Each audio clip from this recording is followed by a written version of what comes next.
Fenway Park start for Roger Clemens in a Boston Red Sox uniform? We'll have to find that out. We do know that Roger will pitch today against the hated arch-rival New York Yankees. And with the play-by-play story, here's Tom Brenneman and Bob Brenly.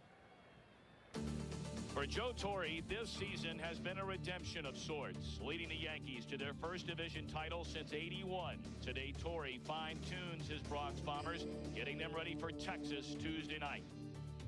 For Boston, this day will be filled with emotion as number 21, Roger Clemens, makes what could be his final start in a Red Sox uniform.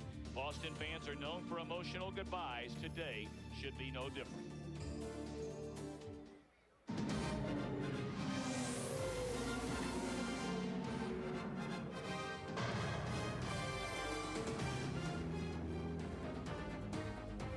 An overcast Saturday in Boston.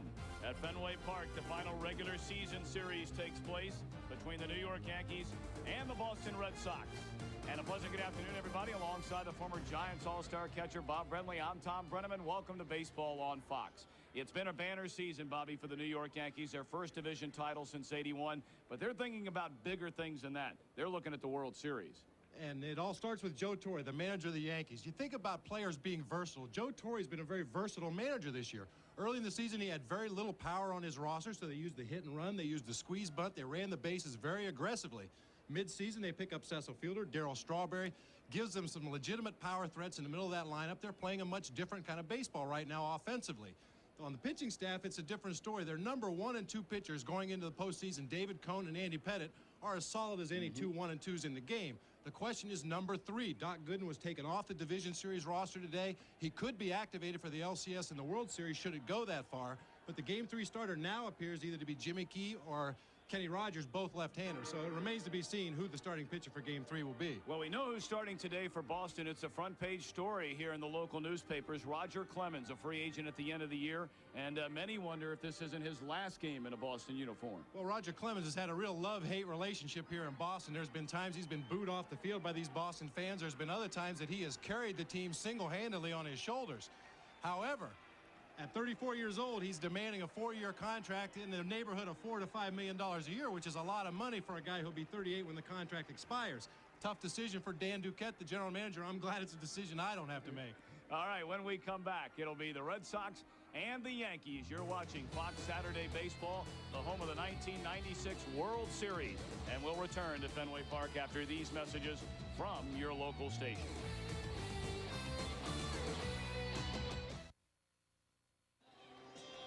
Sellout crowd on hand here at Fenway Park, the final Saturday of the 1996 regular season.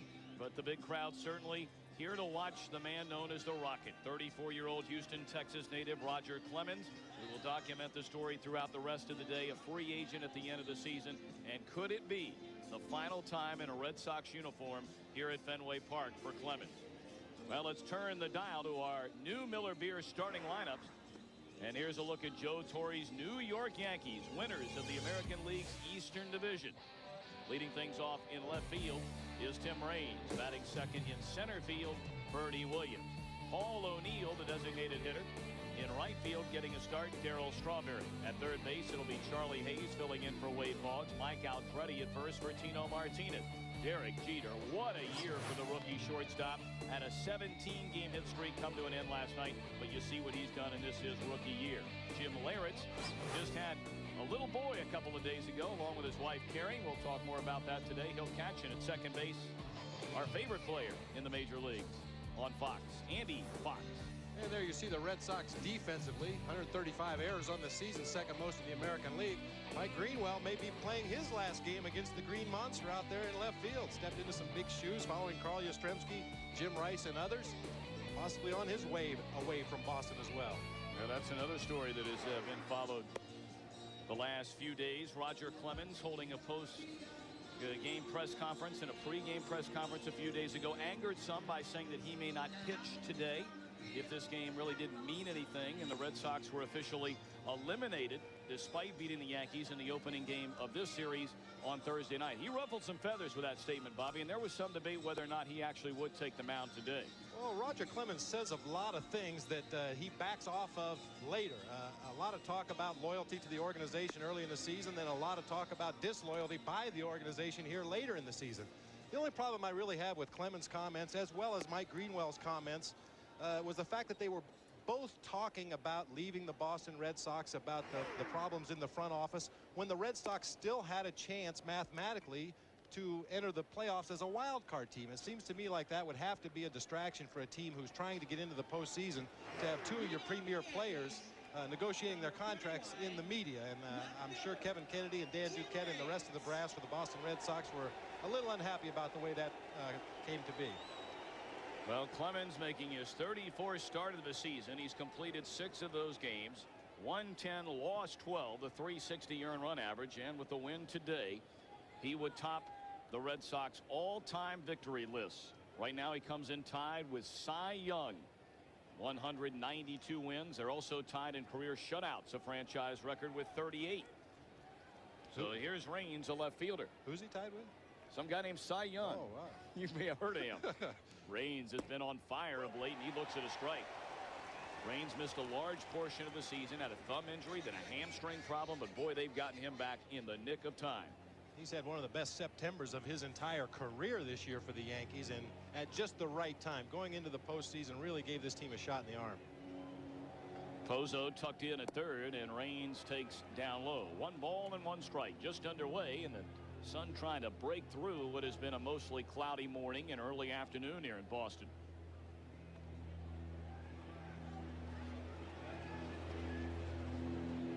One pitch. And Raines fouling it off the end of the bat. 1-2 to the Yankee leadoff man. Well, we talked about Clemens and what a victory today would mean for him. There you see tied 192 victories with Cy Young, the man, of course, who is so honored when handing out the best pitchers in both the National and American leagues. And Clemens has taken home that honor. Here's a pitch, and it's a fastball in the inside corner, a call, 3rd strike. Raines thought that pitch was appeared to be up and in, and nonetheless is going to walk back to the dugout on the 3rd base side of the field.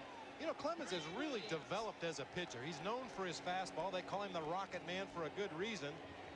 And he has a split finger fastball as well, but basically was a 2-pitch pitcher until just the last couple years. His slider has gotten a lot sharper, and he's worked on a sinking fastball as well as a circle changeup. He's really got the whole bag going at you now. 1 away, 1 strikeout for Clemens. And here's Bernie Williams, a .305 batter, 28 home runs, 101 runs batted in, and there's a strike on the inside edge. Boy, Clemens is pumped up today. Well, and if the first 2 hitters are any indication, home plate umpire Brian O'Nora is going to call that inside corner, so the batters better be ready because both pitchers are going to take advantage of that. 0-1 to Williams. Swing, and he missed. Took a little off that pitch.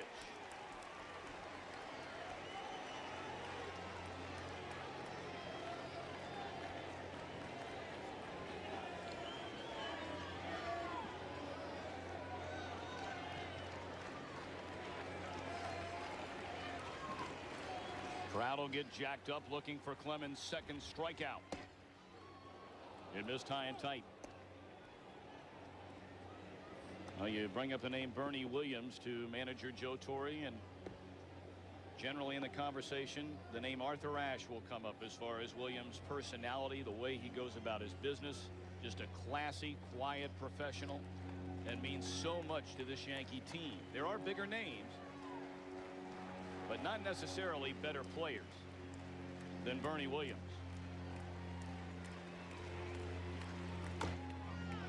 A roller, and that's a foul ball. Got a piece of Williams' front foot. He'll walk out the pane. Well, as everybody knows, playing for the Yankees in New York can be somewhat of an intimidating experience unless you have the right mentality to handle it. And as you mentioned, Bernie Williams, a very classy guy, a very under control young man, very poised for his age. Seems to be able to handle playing under the microscope in New York very well. Outfield shading Williams to go the other way, and he'll settle in with a count of 1 ball and 2 strikes.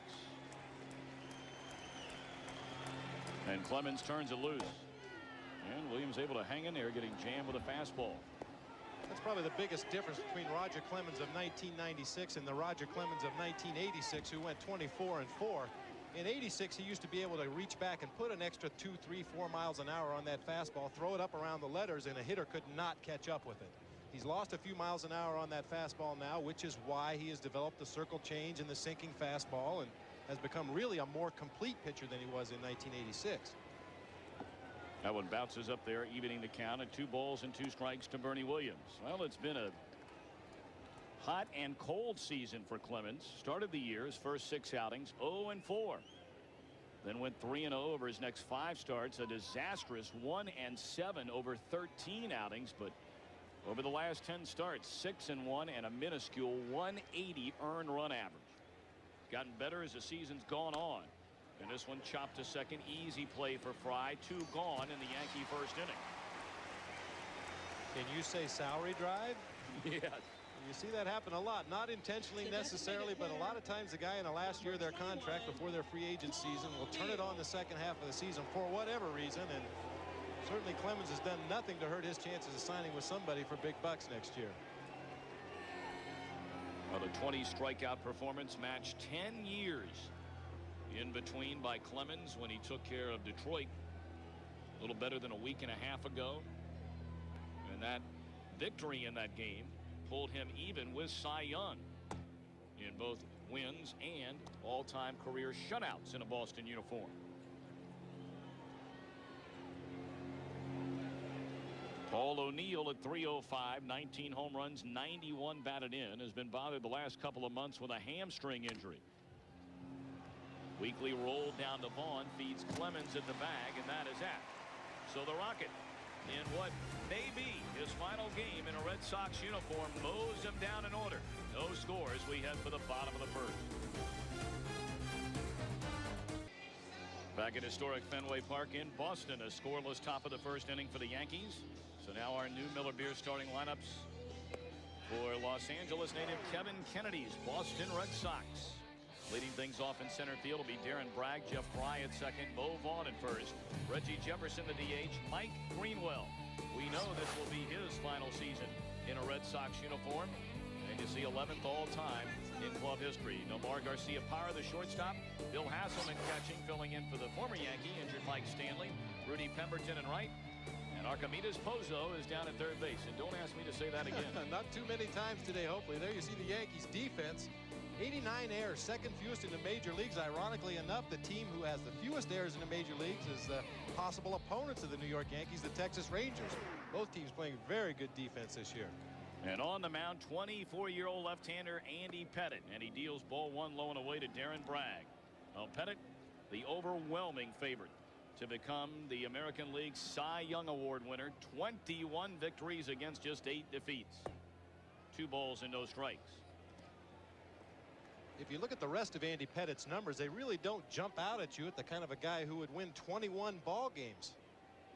And we'll get back to those numbers you're talking about here in a moment as it goes to 3-0 to Bragg. He's giving up more than a hit an inning.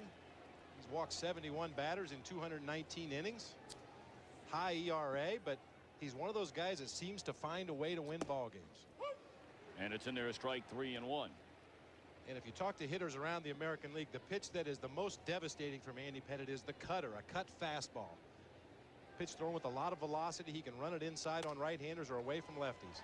Slapped down to Charlie Hayes at third base, and he throws out Darren Bragg, leading off the Boston first inning. Well, Andy Pettitte in 1995 a rookie, in fact led American League rookies in victories with 12, second in the major leagues only to the Dodgers' Hideo Nomo, who won 13.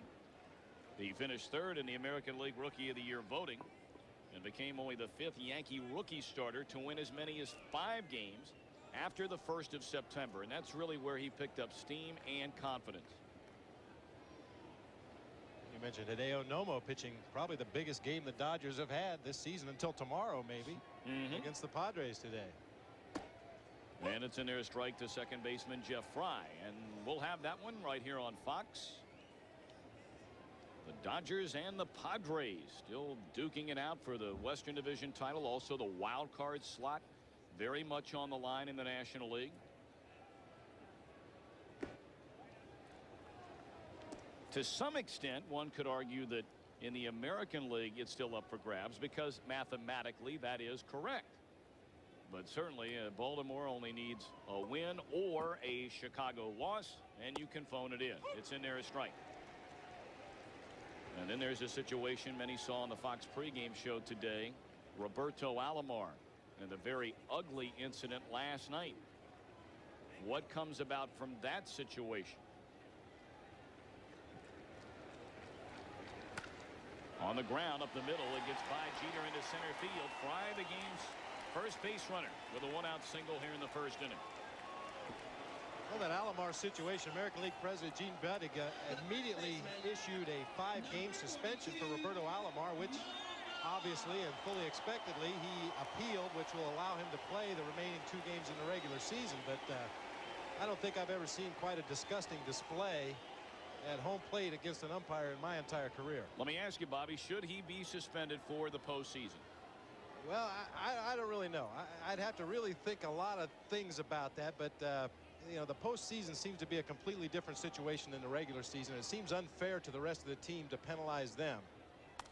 Movon fouling it away, down a strike. However, as I said, that was way flagrant. That's above and beyond anything I've ever seen a ball player do on the field, and very out of character for Roberto Alomar. But I'm sure he will be dealt with very strictly, if not in the postseason this year, at least at the beginning of the season next year, which by that time, you know, it loses its effect. Yeah, that's like you know, spanking a kid a month after he did something wrong.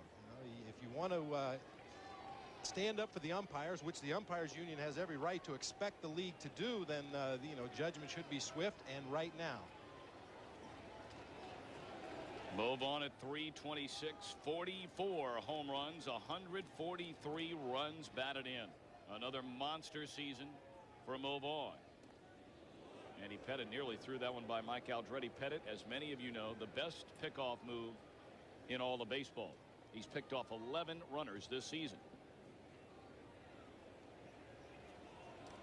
And Bobby, we're going to ask you what makes it so good. Here in a moment, maybe we'll get a look at it coming right over towards first, where Aldretti holds on Fry. 1-1 to Vaughn. Well, the problem with the reputation of having a good pickoff move is that runners do not take as big of a lead, which is eventually the outcome that you want as a pitcher. You want to keep that runner a step closer to the base to give your infielders a chance to turn a double play. You'd like to pick a guy off, but because of his reputation, base runners are much more careful on first base when Andy Pettit's on the mound. A little bit low and into Vaughn. 2-1 to the Red Sox slugger, who has had actually a much better season in '96 than he did winning the American League's Most Valuable Player Award in 1995, when he edged out by just 8 points. Albert Bell of the Cleveland Indians, many still debating that vote. Good fastball in the outside corner, a called strike. Well, I'll tell you one thing about Mo Vaughn. He is an intimidating figure in the batter's box. Some hitters can put up great numbers, but you look at him and they don't really strike fear in the heart of a pitcher. But if you're out there on that mound 60 feet 6 inches away from Mo Vaughn and happen to look up at his face instead of the catcher's glove, it's going to scare a lot of pitchers. 2-2, nope. Over to first, sending Fry back to the bag. Well, Mo's a big man.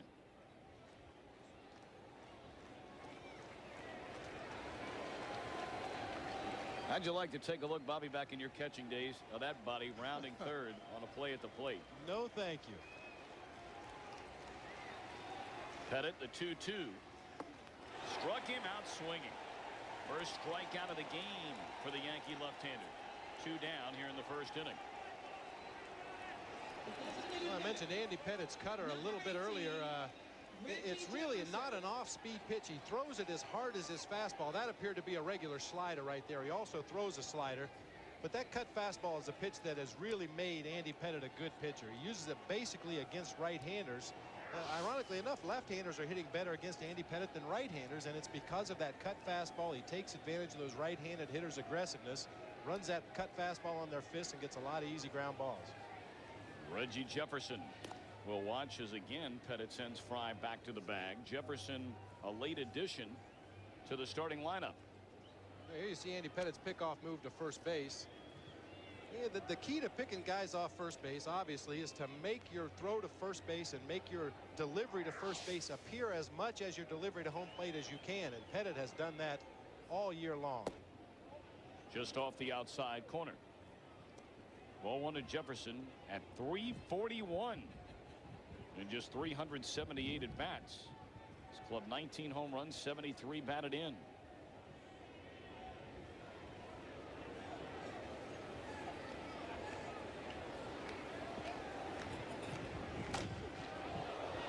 A ball, a strike.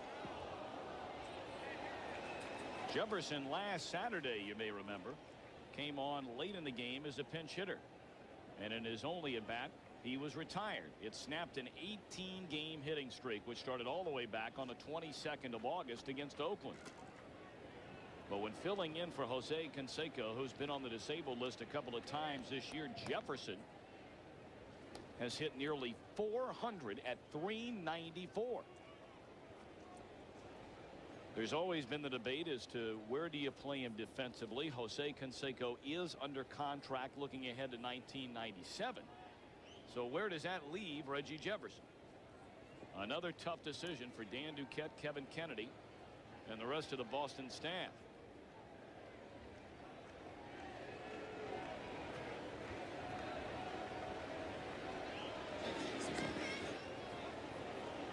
Jeff Fry at first base is one of the few guys in this Red Sox lineup today, along with Darren Bragg, the leadoff hitter, who are capable of stealing a base. But Fry taking a very short lead over there at first base, respecting the move of Andy Pettit. As a matter of fact, Fry has stolen 10 of his last 10 attempts. 1-1. There goes Fry. Pitch taken outside. Throw by Larritz is not going to be in time. So Fry getting his 18th stolen base of the season, and he's in scoring position with 2 out. Well, Jeff Fry got a very good jump on this delivery by Andy Pettit. Could be he was just guessing. Pettit's move to first is so good that sometimes a hitter will just guess. Well, he's thrown over here 2 times. He's not going to throw over again, and they'll take off on the first movement, which is what appeared Jeff Fry did that time. 2-1 to Jefferson, trying to bring in Fry from second, and he looks at ball 3 down and away. Well, it's Jefferson now, and should he reach, waiting in the on-deck circle, it'll be Mike Greenwell.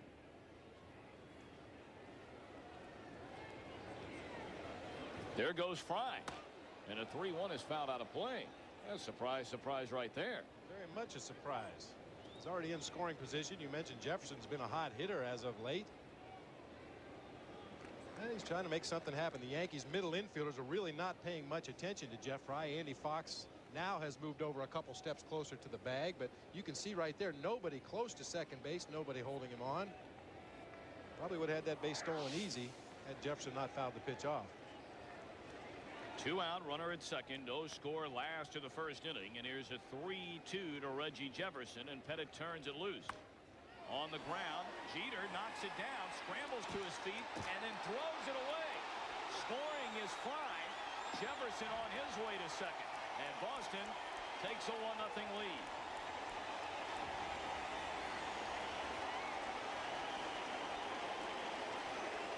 I believe Derek Jeter was trying to hold up. He scrambled after the ball on his hands and knees, got it in his bare hand, and was going to try to make a throw from his knees. But I think right at the end of this play, he thought better of it. He didn't have a good grip on the ball and tried to hold up and ended up throwing one of the ugliest throws to first base you'll ever see.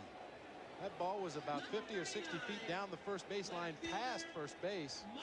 Allowed Fry to score. I think that was a mistake you can credit just to being a little over-aggressive defensively, trying to make an incredible play when he'd already made a good play just to knock the ball down and keep it in the infield. One of the rare mistakes made by Derek Jeter this season. He has been just marvelous. And there's strike 1 to Greenwell.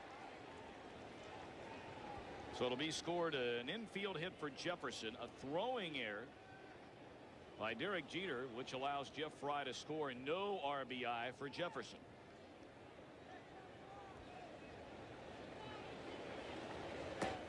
Thought about it. Did he go?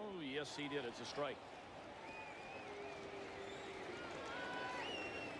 There you see as Fry comes into third base, coach. The coach is holding him up, but then he sees the throw go out. Go, go, go, go, go. Sometimes it's mass confusion down there at third base. You see the play happen, you anticipate what's going to happen, and then if it doesn't happen, that's when the fire drill starts. Greenwell, little roller down to Jeter. Easier play this time, and throws a rocket over to Aldrete to end the inning. But a run, a couple of hits, an error, and a man left. Darryl Strawberry and company will bat when we go to the second. 1-0 Boston. Back at Fenway Park in Boston, sellout crowd on hand to watch Roger Clemens in what may be his final start in a Red Sox uniform. Clemens, a former first-round pick back in June of 1983, the 19th overall selection that year. Spent a full season in '83 at Winter Haven, then bumped up to New Britain in '84 with Pawtucket for just 7 games at AAA, and then rushed to the major leagues. And has been here ever since. Darryl Strawberry looks at ball 1 low and away.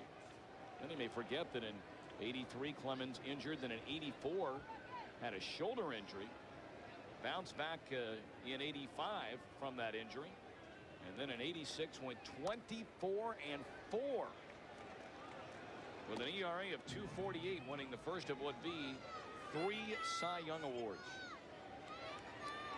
24-4 is pretty solid. Yes, it is. To have an anchor like that in your rotation, you're pretty sure he's going to go out there every 4th day and give you a victory. That really makes a manager look good. Just inside to Straw, 2 balls and a strike.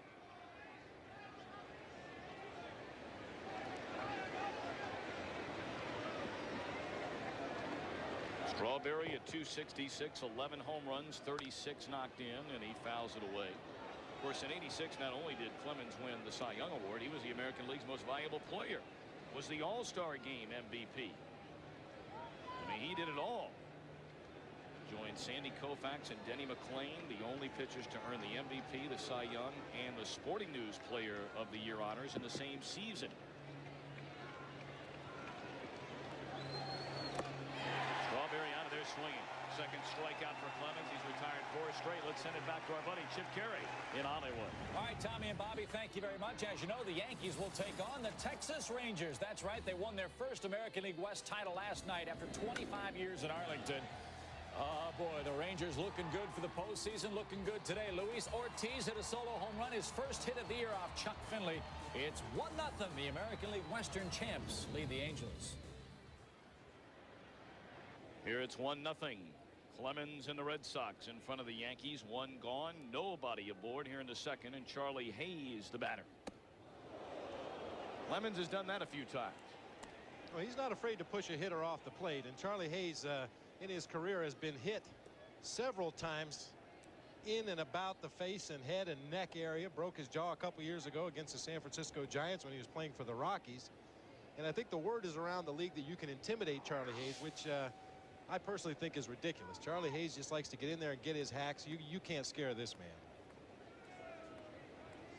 Very fine addition made by general manager Bob Watson, much to the chagrin in many ways for the regular third baseman Wade Boggs. But Boggs had back trouble. In fact, he was very worried that it might end his season. So you can't blame Watson for going out and acquiring Charlie Hayes, if for nothing else, just strictly insurance to play down there as the Yankees made their run for the postseason. And there's a base hit into right field. Well, that's why Bob Watson picked him up. Charlie Hayes is a professional hitter. His numbers don't really jump out at you, but if you talk to any of his teammates, he's one of those guys that can do just what you saw right there. Clemens has been blowing away these Yankee hitters. It appeared Charlie Hayes hit this ball off the end of the bat a little bit, but he stayed on it, drove it into right field, got himself a base hit. If you make a mistake on him, he can take you deep. A very underrated hitter. First Yankee hit against Roger Clemens, and here's Mike Aldrete. Came over from California, batting at .212, 5 homers, 18 knocked in, just getting a few swings in today, replacing the regular first baseman Tino Martinez, who has had a sensational first year in New York.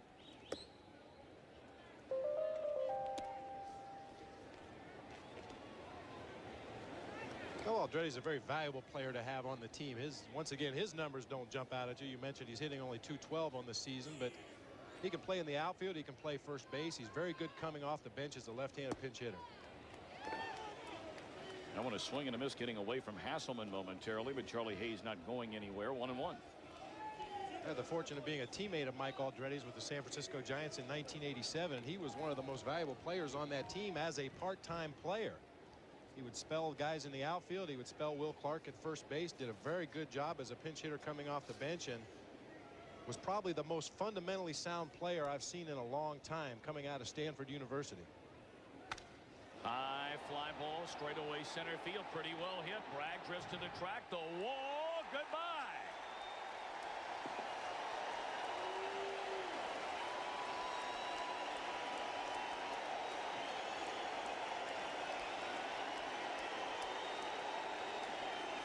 Aldredi puts a charge into straightaway center field, and he gives New York a 2-1 lead here in the second.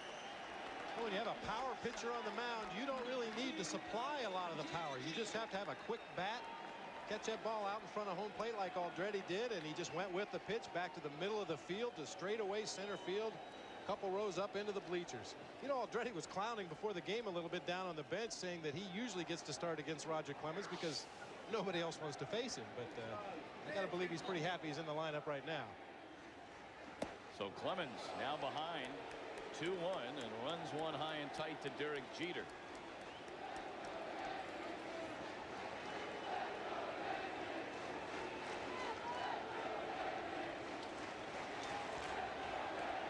Few Yankee fans have made the trip here to Boston to cheer on their team. There's a strike. Well, Tino Martinez, the first baseman that Mike Aldredi is replacing today, sitting on the bench next to Paul O'Neill. You can see him giving that one a look. Right about now, he's wondering, geez, there goes my start in game one. Oh, man. Yeah, I don't think so. That one mistied away. All Tino Martinez has done this season, in the middle of a pressure cooker as you look at Aldredi, but taking over for the retired Don Mattingly. But Martinez, 116 runs batted in to go with 25 home runs. And Tino Martinez is not really what most people would consider a home run hitter. Throughout his career, he's basically been a line drive hitter that goes from foul line to foul line. But this season, in the year of the lively ball, the watered down pitching, whatever you want to blame it on, stronger hitters, he pumped 25 out of the ballpark. Dribbled foul by Jeter. Well, this is quite a split crowd here today, Tommy. I think there are as many Yankee fans in the stadium as there are Red Sox fans. The chant you hear in the background is the Yankee fans rooting on their team, hoping to continue this inning. Well, you may have heard the story about the tickets going on sale for the divisional playoffs in New York. In 20 minutes, they were long gone for both games. And there's strike three on the outside corner. Jeter disagreed with the call.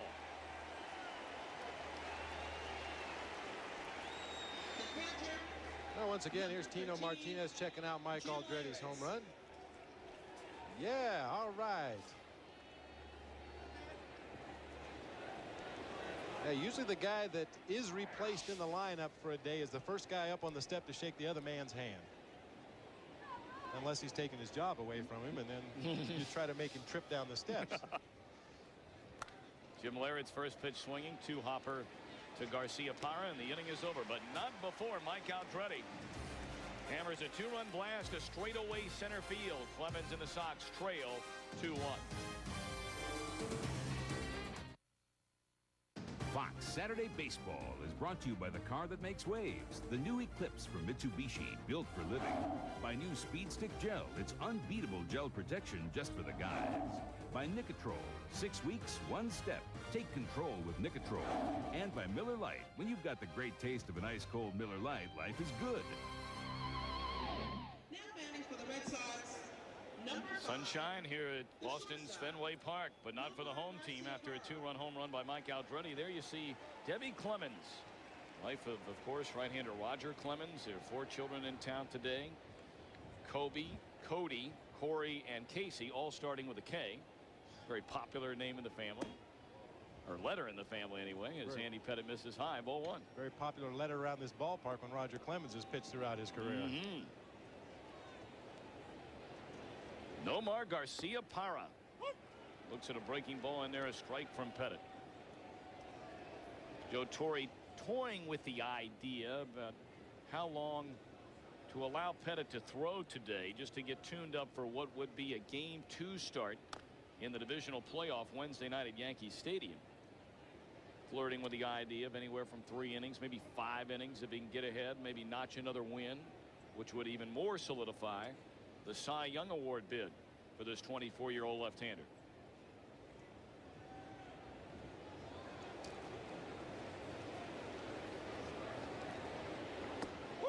On the inside corner, strike 3 call.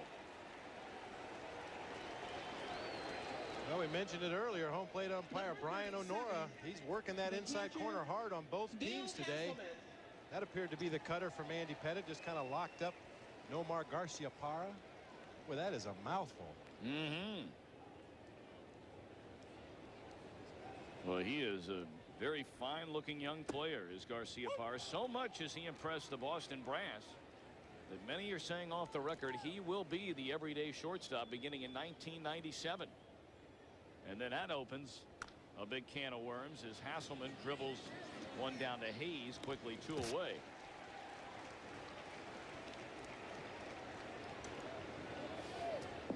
Number 57, right fielder. Well, our Mitsubishi Motors playoff picture, if the season were to end today, the Yankees and the Rangers would start up Tuesday night at Yankee Stadium in the Bronx.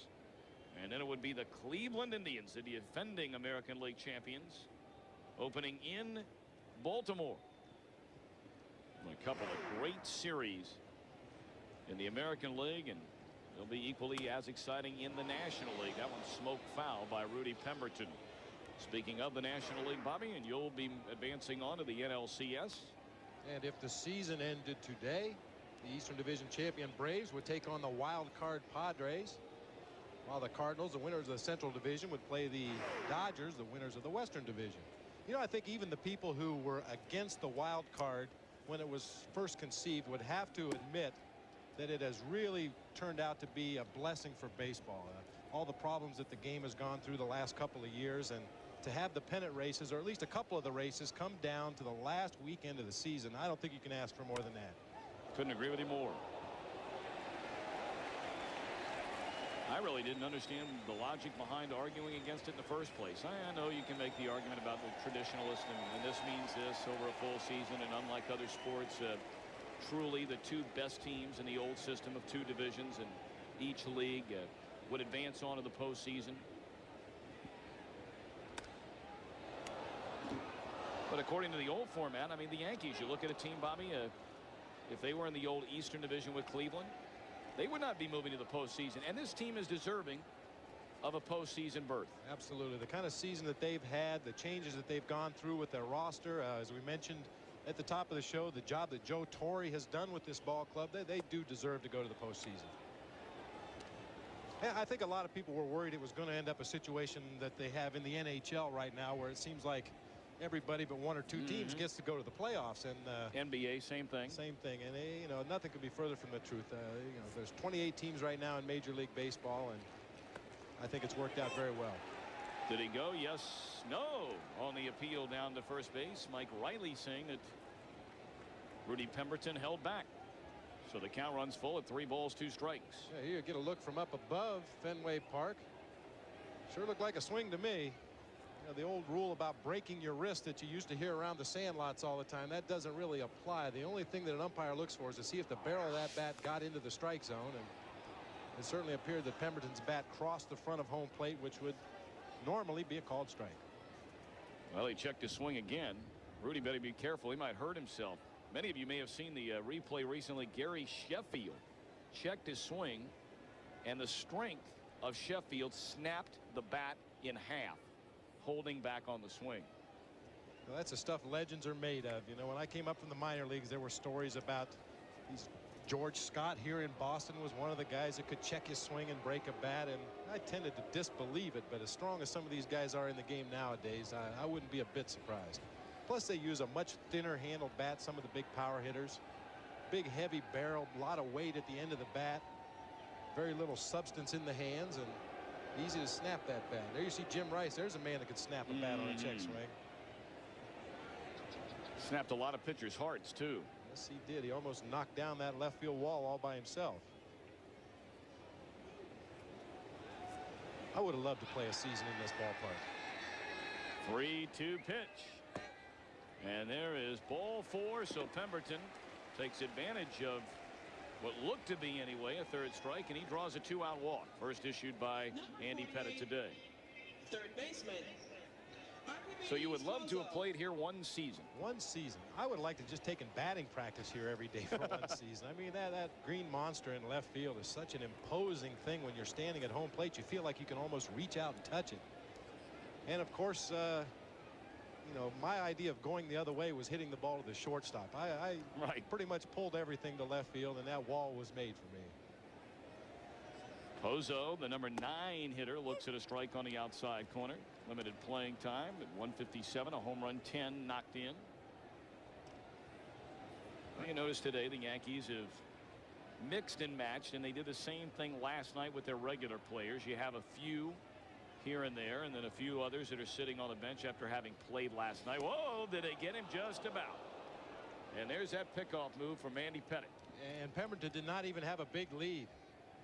Just absolutely froze him. This is such a deceptive move. You can see the movement of the body starts towards home plate. The head is tucked down. Everything looks like he's going to deliver the ball to home plate. At the last minute, he snaps a throw to first base. And what a weapon that is. An underrated weapon. When Pettitte in the 5th inning picked off Darren Bragg Monday night against Boston, the Yankee pitching staff now has 29 pickoffs this season. Needless to say, tops in the major leagues. And when you get into postseason play, maybe get an aggressive base runner. Kenny Lofton immediately comes to mind. A little too aggressive, it could cost you a game. Well, it's another weapon in the arsenal that a pitcher can use, and it really surprises me that more left-handed pitchers don't work on their pickoff move to first base. I've seen some atrocious pickoff moves by left-handers, and I think it's inexcusable. That one fouled off by Pozo down a third base line. A ball and 2 strikes. Because as you mentioned, if you have an aggressive running team that you're playing against, you can really, if not completely shut down their running game, at least make them reconsider. They're not going to run wild on the bases because of the possibility of a pickoff. And if you can throw the other team out of their game plan, what they want to do to try to beat you, you have a better chance of beating them.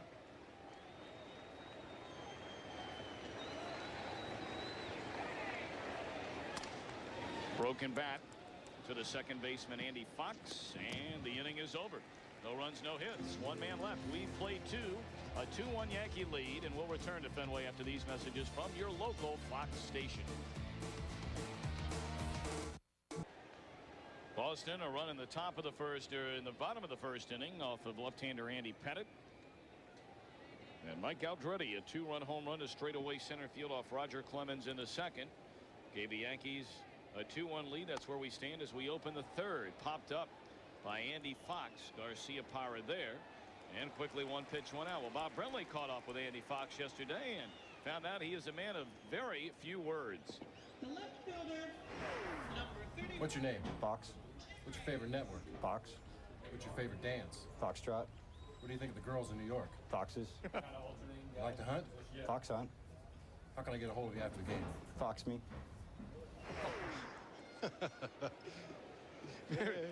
He's a good guy. Andy Fox likes to have a little bit of fun, and he obliged us yesterday. That was a very in-depth interview you had with Andy Fox as it's ball one upstairs to Tim Raines. Really is a delightful young guy, though, isn't he? Oh, he is. He is. Very non-prototypical second baseman. Very tall, about 6'5", 6'6". Raines fouling it back out of play. A ball, a strike.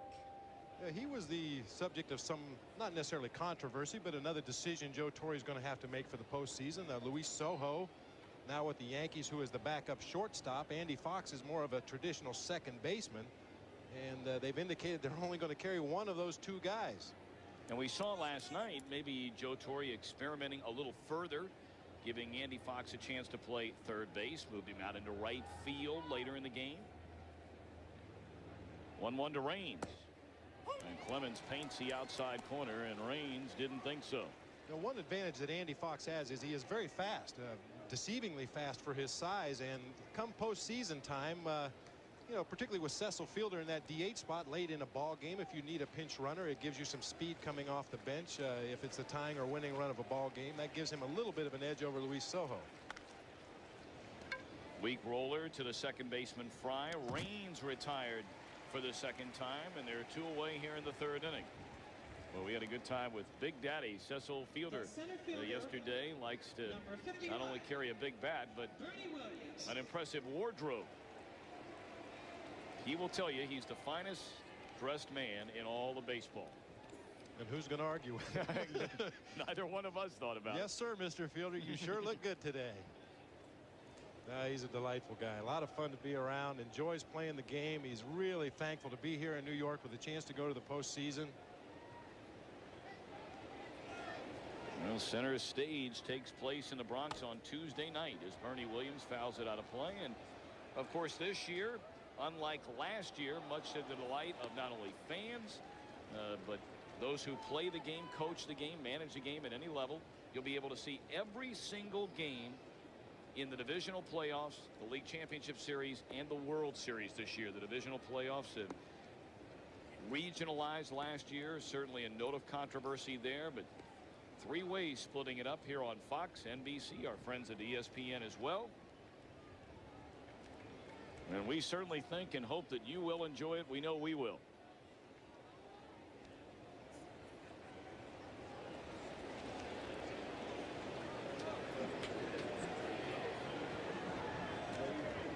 Oh, 1 pitch, and it bounces up there. Ball, a strike to Bernie Williams.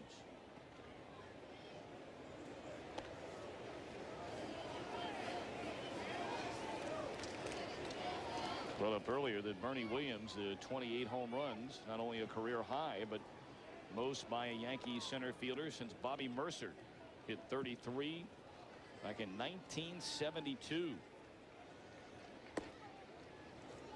2-1.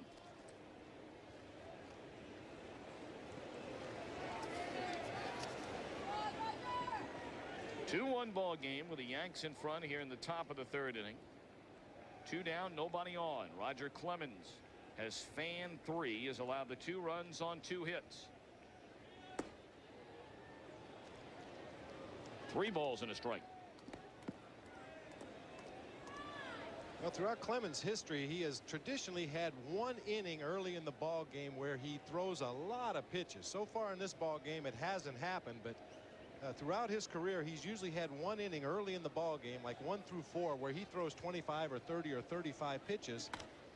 High fly ball, pretty well hit into right center field, back to the wall. Pemberton, goodbye. Williams clubs his 29th home run, and the Yankees lead 3-1.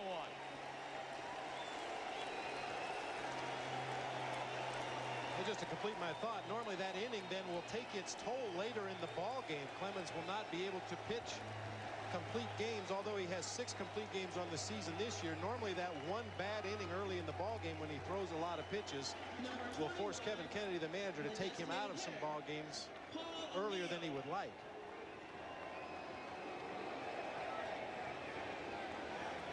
Now Andretti, the 2-run home run in the 2nd inning, and Williams has touched up Clemens here in the 3rd. And O'Neill looks at a fastball strike. Well, Bernie Williams, although he hits for a much higher average from the right side of the plate, his power numbers are split pretty well even from both sides. That gives him 13 home runs from the left side of the plate, 16 from the right side of the plate. 0-2 to O'Neill.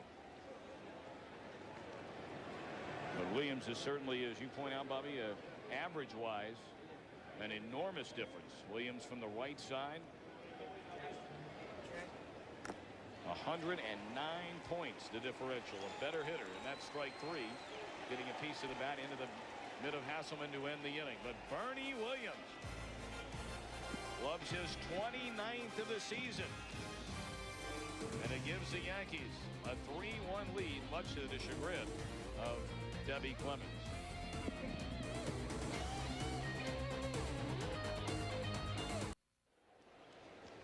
Well, we're back at Fenway Park in Boston. And it is a 3-1 Yankees lead. Ramiro Mendoza, young right-hander, now taking over on the mound for the Yankees. We told you earlier that Joe Torre was just going to get Andy Pettitte a little bit of work going into the game today, preparing for Wednesday night start in the Bronx in what would be game 2 of the divisional playoff. And you see the numbers on Mendoza.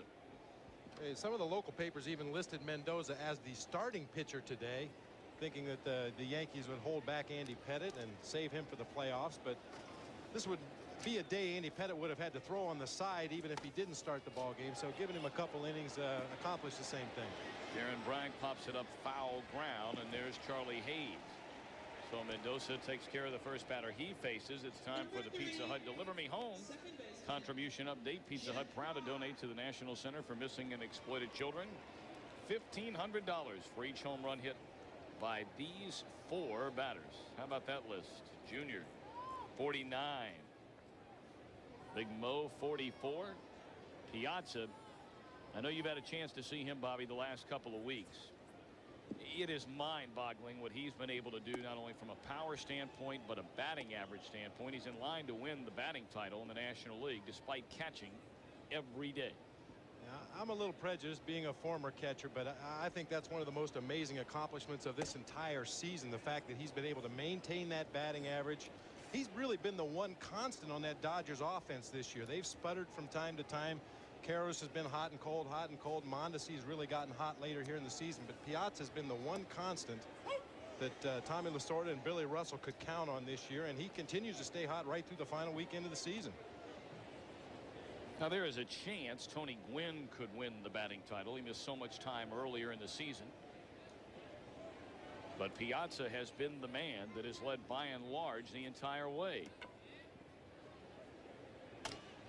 Chopped right at Hayes, and Fry retired. 2 up, 2 down here in the Boston 3rd inning. Hey, speaking of catchers, now Charlie O'Brien in Toronto started sporting this hockey-like goalie mask behind the plate, and now Jim Leyritz has followed suit here for the Yanks. What do you think about this deal? Well, I think we're getting closer and closer to rollerball. I don't know if you saw the James Caan movie Rollerball, but the ball players are getting to look more and more like the characters out of that movie with all the protective gear. You look at even Mo Vaughn, he's got the elbow pad on. The guys wear the ankle pads. The catchers have shoulder pads and toe pads and hockey masks. It's getting crazy.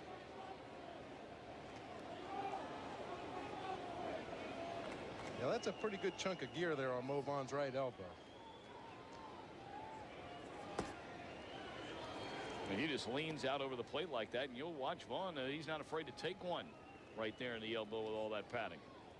Well, it used to be you would see guys wear padding when they had an injury, after they had fouled a ball off their foot or after they had been hit in the elbow with a pitch, so they wouldn't miss any playing time. They could stay in the lineup and not risk further injury. But you see more and more guys, they wear them on a daily basis from the first day of spring training right through the end of the season, and kind of eliminates the fear of diving out over that plate when you've got a chunk of hard plastic or rubberized material to protect yourself. It kind of takes away the pitcher's element of fear.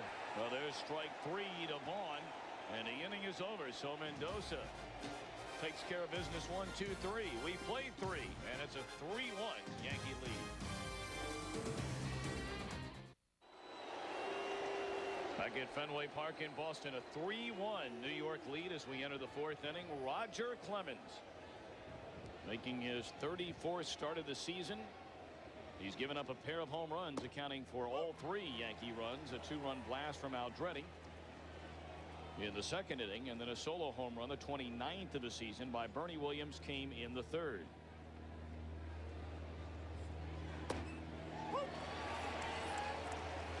Oh, and 2 to Strawberry. Well, we had a very long and interesting chat with Strawberry yesterday, and all that he has been through to get back to the major league. Swings and misses. Ball gets away, but not far enough for Strawberry to reach. Hasselman throws down the Vaughn for the first out of the inning.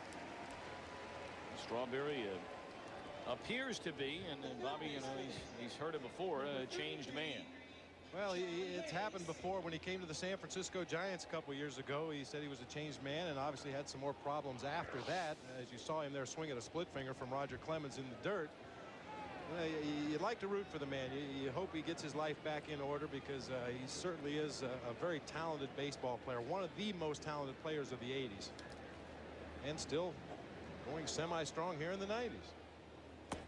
And there's a strike, and he really is such a polite young guy when you have a chance to sit around and talk with him. I mean, he doesn't come across as being abrasive or rude or standoffish or any of those things. And he has fit in quite nicely since coming aboard, albeit a controversial decision made by the owner, George Steinbrenner. Well, there's no controversy there. None at all. Hey, if you sign Darryl Strawberry, you get headlines in the New York daily papers. There's no controversy there whatsoever. That one found out a play by Charlie Hayes, who singled to right field his first time up. Strawberry joining his longtime teammate for the New York Mets, Doc Gooden. Gooden struggled last night in what could have been, or was, nobody's saying it on record, but it was a showcase outing for Gooden in trying to earn a Game 3 start of the divisional playoffs. But in case you missed it earlier today, Joe Torre announcing that Gooden will not be on the roster at least for the divisional playoffs. And according to the rules of postseason, that can change. After the division series, you can change your roster again for the LCS. Depending on what that matchup happens to be, if it's the Indians perhaps with their strong right-handed power in their lineup, Doc Gooden could find himself right back on the roster for the LCS.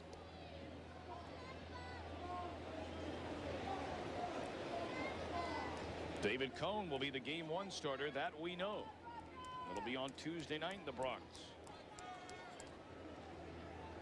1-2 to Charlie Hayes, and he's out of there swinging. Sixth strikeout of the game for the Rocket, and his 253rd strikeout of the season. Well, against most of the hitters, Clemens is showing that good fastball early in the count, particularly inside and particularly up in the strike zone. And then as he works deeper in the count, gets ahead, gets the hitter to 2 strike, he's throwing that slider in the dirt, throwing the split finger in the dirt. And because guys are geared up for that fastball, you're seeing a lot of funny swings at pitches out of the strike zone right now.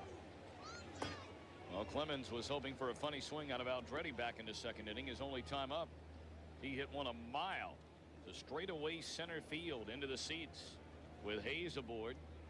Washed away a 1-0 Boston lead in the second, and now it's 3-1 Yankees.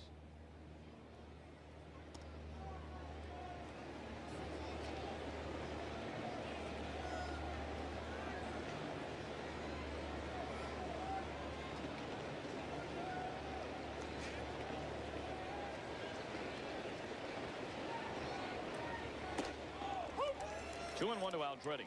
I mentioned Aldretti earlier, coming out of Stanford University, a fine baseball program there headed by Mark Marquise. Produces some very fundamentally sound players, and Aldretti is one of those guys. He's not fast, but he knows when to take the extra base. He takes good lines in the outfield pursuing fly balls. He just does a lot of things very, very well that don't show up in the box score, the kind of things that players need to do to win games. And that really has been the hallmark of this Yankee team. They have many players like Aldretti that have done those kinds of things. Mariano Duncan comes to mind. Joe Girardi. What an unsung hero he has been this season. That one just missed 3-2.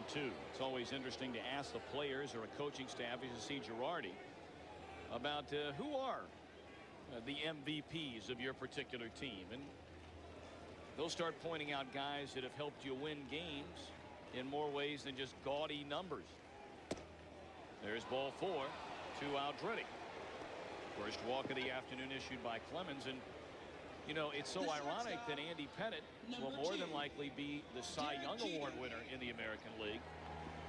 Yet you can make a strong argument that the most valuable pitcher on the Yankee team this season has been Mariano Rivera out of the bullpen. And he's got some gaudy numbers for you. Yes, he does.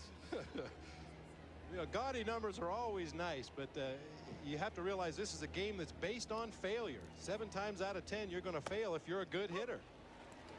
And, you know, what do you do those other 7 times? Do you make productive outs? Do you advance runners? Do you get a strikeout when you need a strikeout? Can you throw a ground ball when you need a ground ball as a pitcher? Those little things, as I mentioned, that don't show up in the box score, but you put 25 guys together that do those little things, and you're going to end up a winner. And Mariano Rivera, you talk about, well, you brought it up, Bobby, about the gaudy numbers he has thrown up this season. Has been simply sensational. Get back to him in a moment. But first, the 1-1 pitch to Jeter. Goes to 1-2. Mariano Rivera, 127 strikeouts this season, the highest single season total ever by a Yankee reliever. He went right by Goose Gossage, fanned 122 back in '78. But then Rivera, more times than not, will hand the ball to John Wetland to get the save. Strike 3 called on the outside corner, and Jeter is not pleased. Clemens fans aside. He struck out 7 in the game, but after 3.5, trails New York 3-1. Well, we mentioned a little bit earlier, Yankees catcher Jim Leyritz making a fashion statement behind home plate, much like Charlie O'Brien, the catcher for the Toronto Blue Jays, going with the new helmet. Normally, a catcher will wear a helmet that covers the top part of his head, and the mask covers the front part. But as you can see, with all one unit, it's all self-contained, which I guess the advantage would be chasing a pop-up or a foul ball. There's a base hit into left field to begin the Boston 4th inning by Reggie Jefferson. Getting back to that mask, one of the dangers as a catcher chasing a foul pop-up behind home plate, you rip off your mask, the helmet falls off, the mask falls off. There's a lot of gear there to step over and around well, if it happens to fall off. I know one guy that should have worn that kind of mask, you know, to keep away from some of the nicks, and I don't know what has happened to your face through the years, but it's not good. Well, see, they didn't tell me about the mask until about my 3rd year in the big leagues. I didn't know you were supposed to wear one. Here's Mike Greenwell.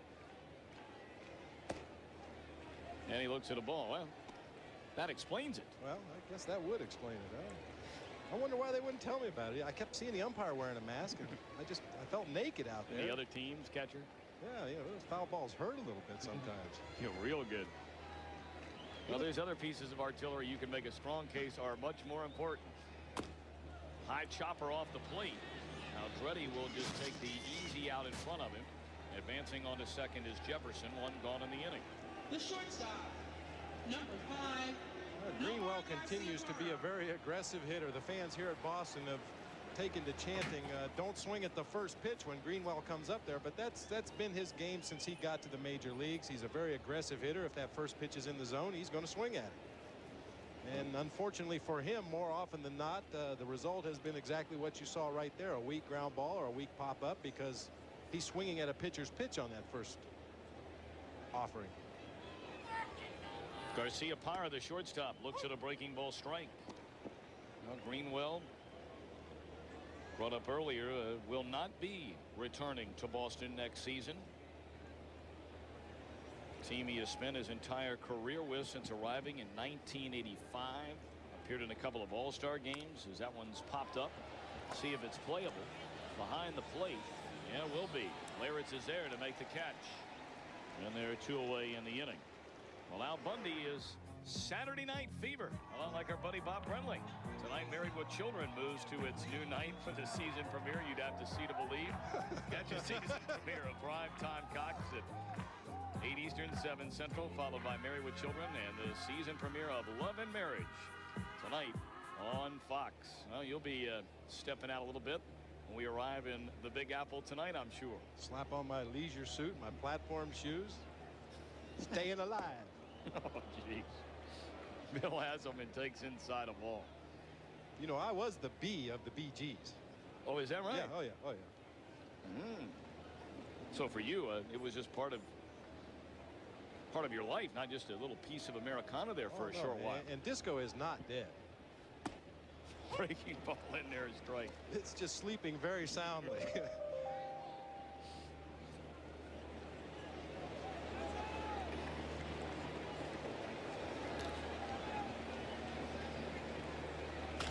Hit hard, and that is a foul ball down the third base line.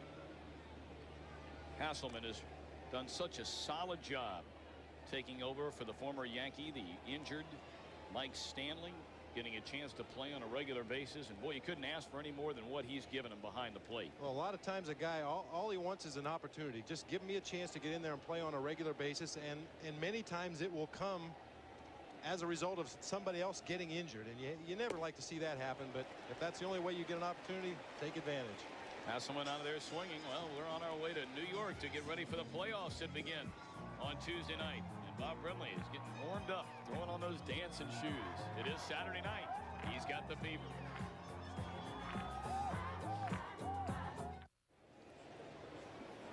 A 3-1 ball game with the Yankees in front as they come to bat here in the top of the 5th inning against Roger Clemens, who's allowed 3 runs on 3 hits.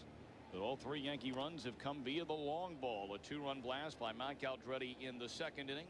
Solo home run by Bernie Williams in the 3rd after Boston had scored in the 1st inning to take a brief lead. Leyritz pops it up, foul ground down the right field line. Fry is there but can't get to it. Wow.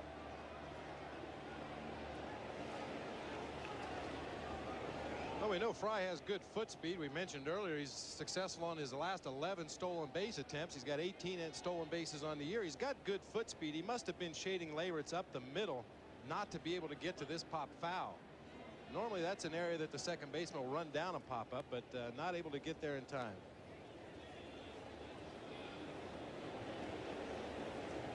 I believe Leyritz might have cracked his bat as he goes back to the Yankees dugout. It's another hunk of lumber. I'll try it again. I tell you, Jimmy Leyritz, I get such a kick out of every time I see him in a major league uniform, a Yankee uniform, where he's been his whole career. Jimmy and I grew up together, played baseball together, growing up in Cincinnati, Ohio.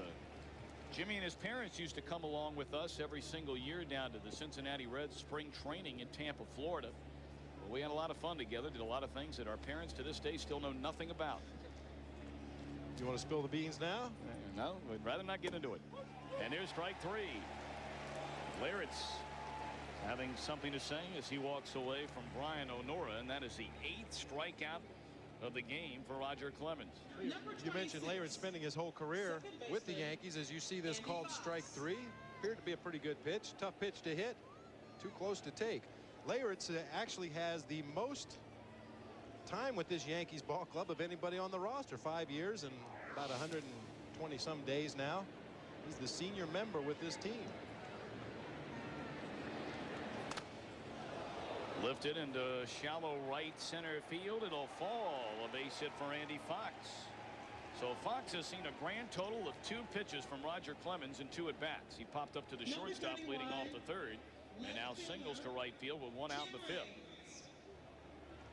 Yeah, he must have dinner reservations or something. He's trying to move this game along as quickly as he can.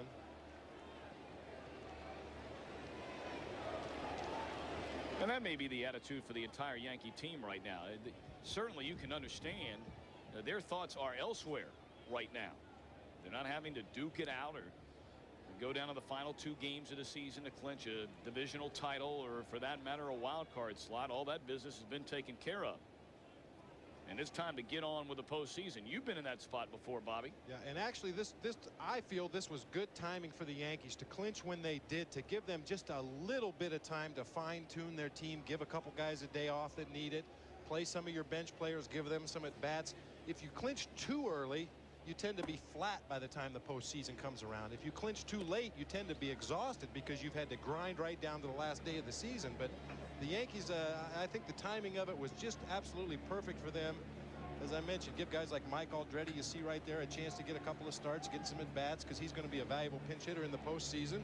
Give Wade Boggs a day off. Get some of your bench players in there, get them sharpened up and ready. Cecil Fielder as well getting the day off today. You saw Mariano Duncan a moment ago, and certainly the Yankee staff held its collective breath on what took place a couple of nights ago. As taking off on a late break is Fox. A throw is high by Hasselman, and Fox is in there.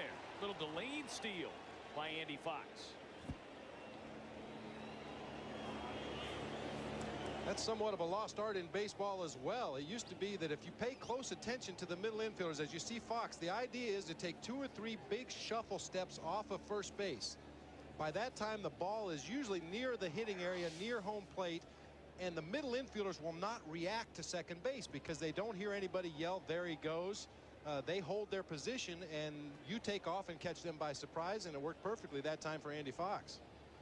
2-0 pitch, and it's taken outside and high. 3 balls and no strikes. Just to finish up that Duncan story a minute. On Thursday night, he went 2 for 4, hit a solo home run, knocked in a run with a single a little bit later, but had to leave the game after being hit on the left wrist while sitting in the dugout by Mike Aldretti's foul line drive. And thankfully for Duncan and the Yanks, x-rays were negative. He's listed like the rest of us day to day with a bruised left wrist. But he's going to be the man in postseason play for the Yankees at second base.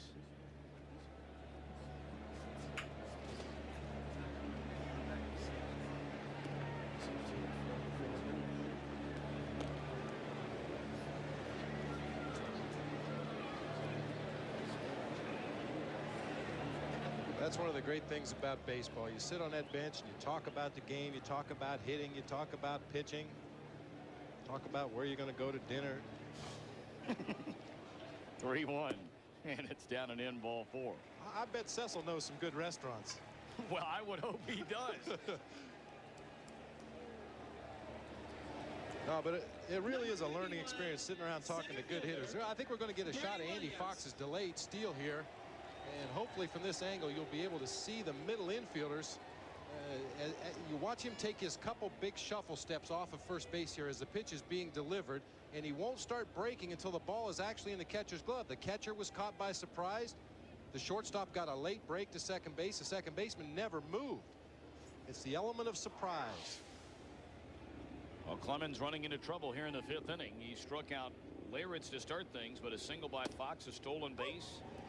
And now a walk to Tim Raines, and here's Bernie Williams. He looks at a strike. Williams, 1 of 2, grounded to second base in the 1st inning.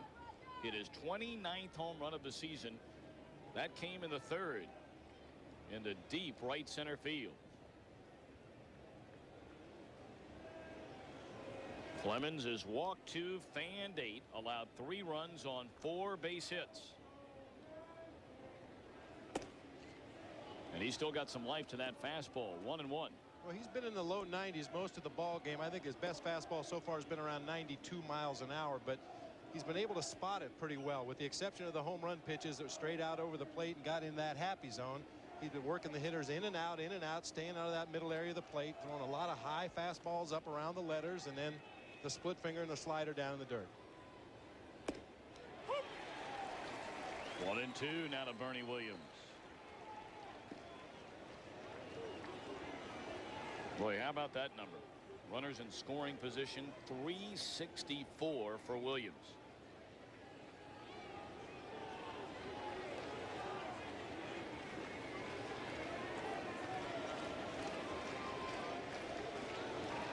Fox at second, Raines at first with 1 out, and now Clemens watches as Williams asks for time.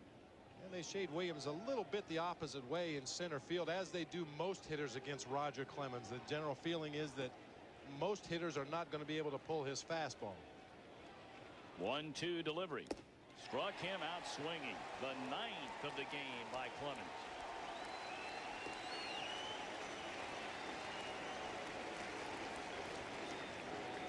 Number 21, the designated hitter, Paul O'Neill. Clemens coming in 17th all-time on the career strikeout list in Major League history, and he continues to move up.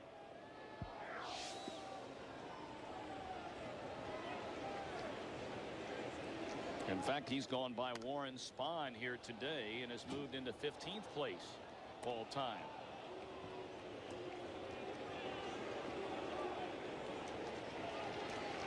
The one thing about a power strikeout pitcher like Clemens, as opposed to, say, a sinker ball pitcher, is normally the power pitcher will end up throwing a lot more pitches over the course of the ball game to get the strikeouts. You know, a guy like Greg Maddux or Tommy Glavine in the National League, they try to get that hitter to put the ball in play early in the count, get a ground ball, let their defense work behind them. Consequently, they throw fewer pitches. A strikeout pitcher like a Clemens or like Doc Gooden in his heyday or David Cohn, they tend to throw a lot more pitches, work a lot deeper in the count, and later in the ball game, that pitch count will start to really climb. Clemens shooting for his 10th strikeout of the game. And that may have been a cross up there with Clemens and Hasselman.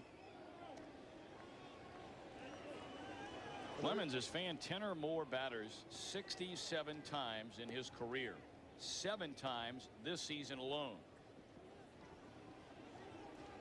Well, there is a shadow from the roof of Fenway Park now completely engulfing home plate, working its way out towards the mound. Not like Roger Clemens needs any advantage whatsoever, but that is definitely going to work in his favor. Clemens pitching in what could be his final Boston game, a free agent at the end of the season. 1-2 pitch. He wanted that call and didn't get it. He's gotten it most of the afternoon. His wife Debbie certainly has seen the Rocket Man punch out the overwhelming majority of the near 2,600 he has fanned in his career.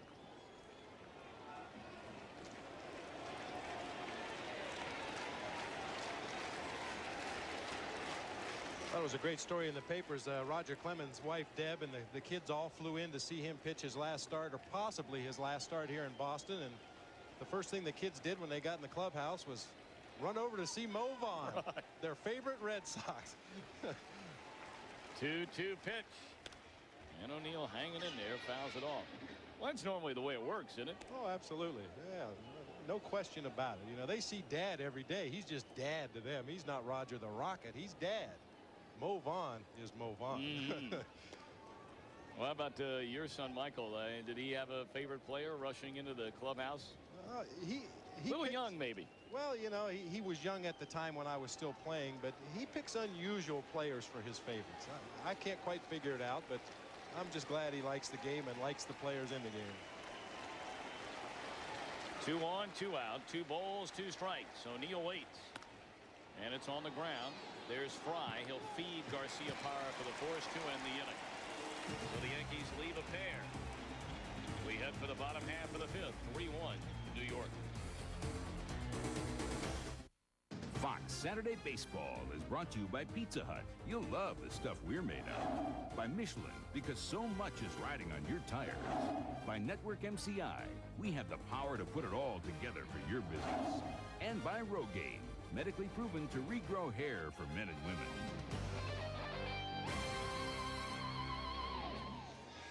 Like to remind you, this copyrighted telecast is presented by authority of the Office of the Commissioner of Baseball and may not be reproduced or retransmitted in any form without the express written consent.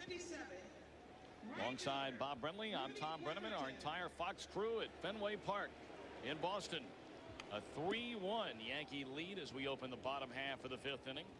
Ramiro Mendoza on a relief of Andy Pettit, who went 2 innings, allowed 2 hits, an unearned run. He walked a batter while fanning 2.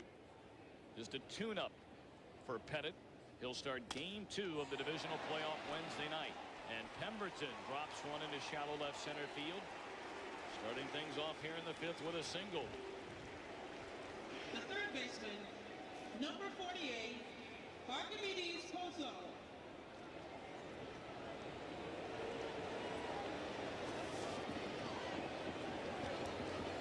Pozo grounded to second base, his only time up, leaving a runner at first, ending the 2nd inning.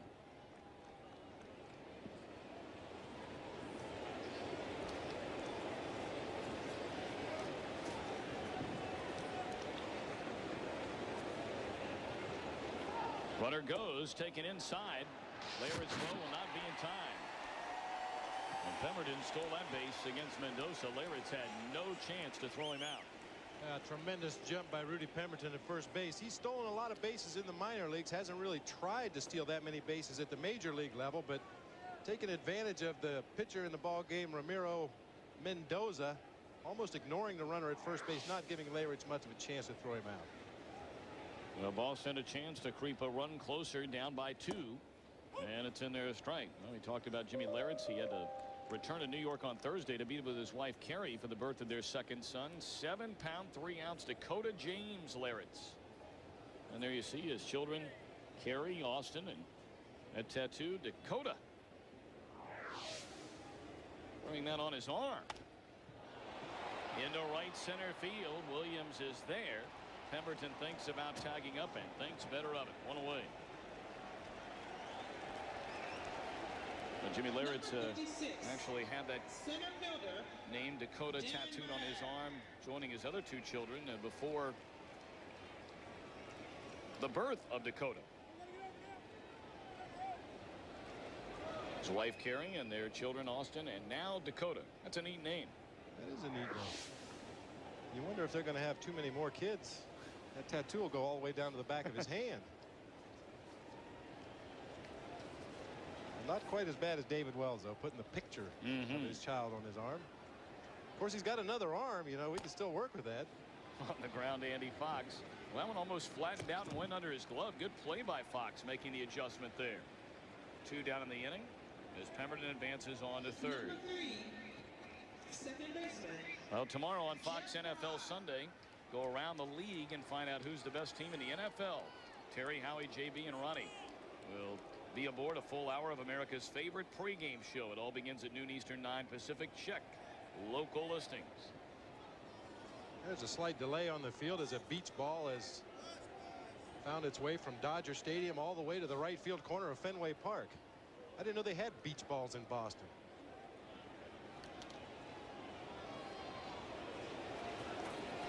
So I'll move on. There's a guy that could suit him up in the NFL. He could do anything he wanted. Nobody'd argue about it. Jeff Fry looks at a strike.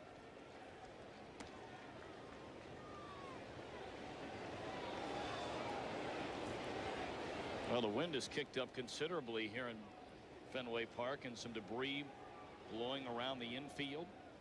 2 out, runner at third in the 0-1. Showed a bunt and pulled the bat away. 1 ball, 1 strike to Fry. He singled, stole a base, scored the only Boston run back in the first inning.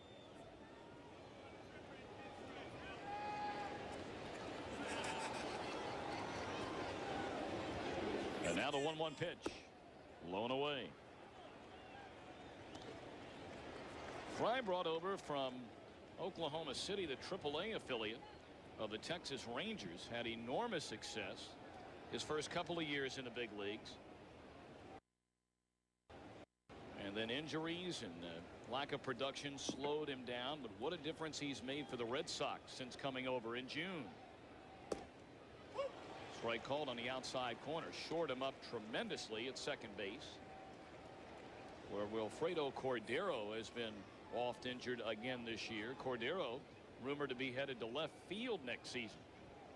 I think you're going to see a completely different look from this Red Sox team next year. Maybe a lot of the same players will be back, but not necessarily in positions that people are used to seeing them in.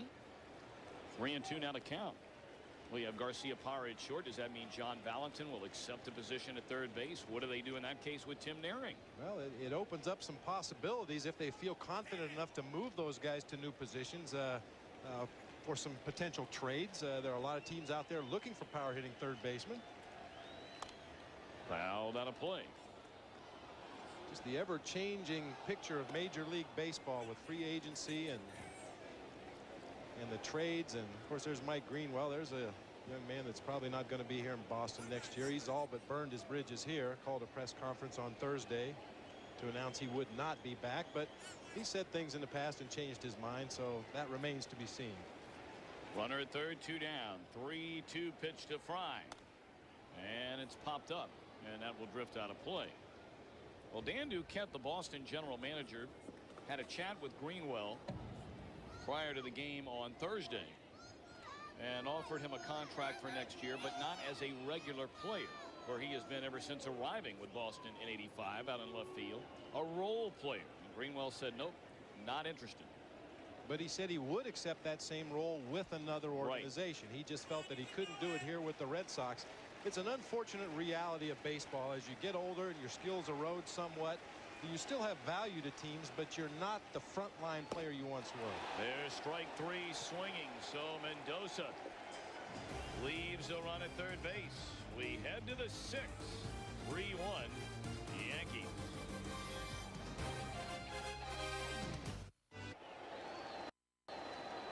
Wednesday night, Game 2 of the American League Divisional Series. The Texas Rangers, should Baltimore win today, will take on the Yankees. And on Thursday, it's Game 2 of the National League Divisional Playoffs.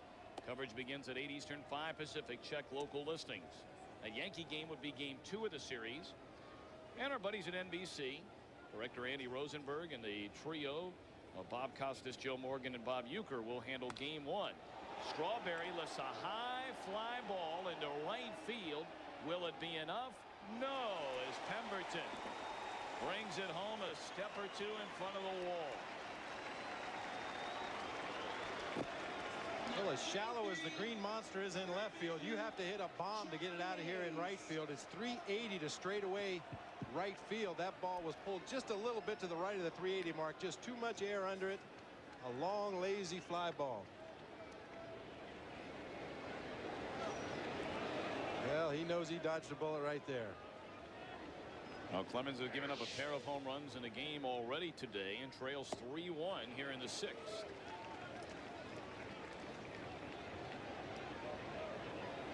Roger Clemens has made it quite clear he's looking for a 4-year contract, a guaranteed 4-year contract.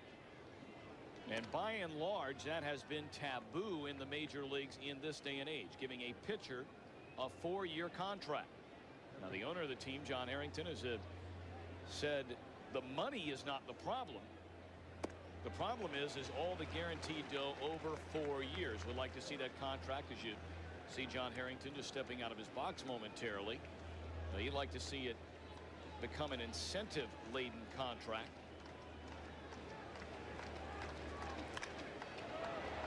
Hot smash down to second, and Fry will throw out Charlie Hayes.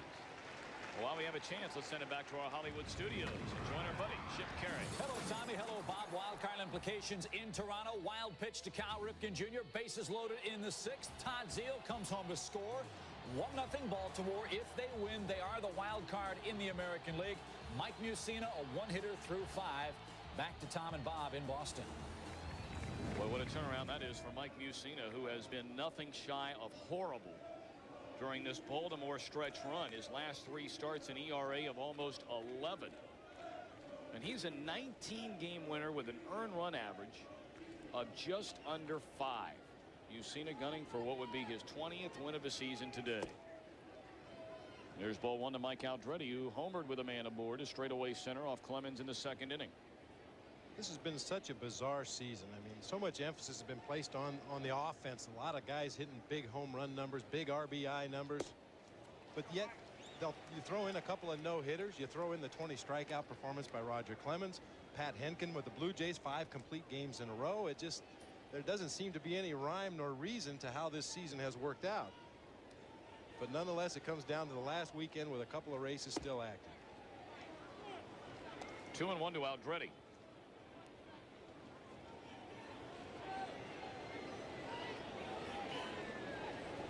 Clemens is fan 9, walk 2, allowed 3 runs on 4 hits. And there's strike 2 to Aldretti.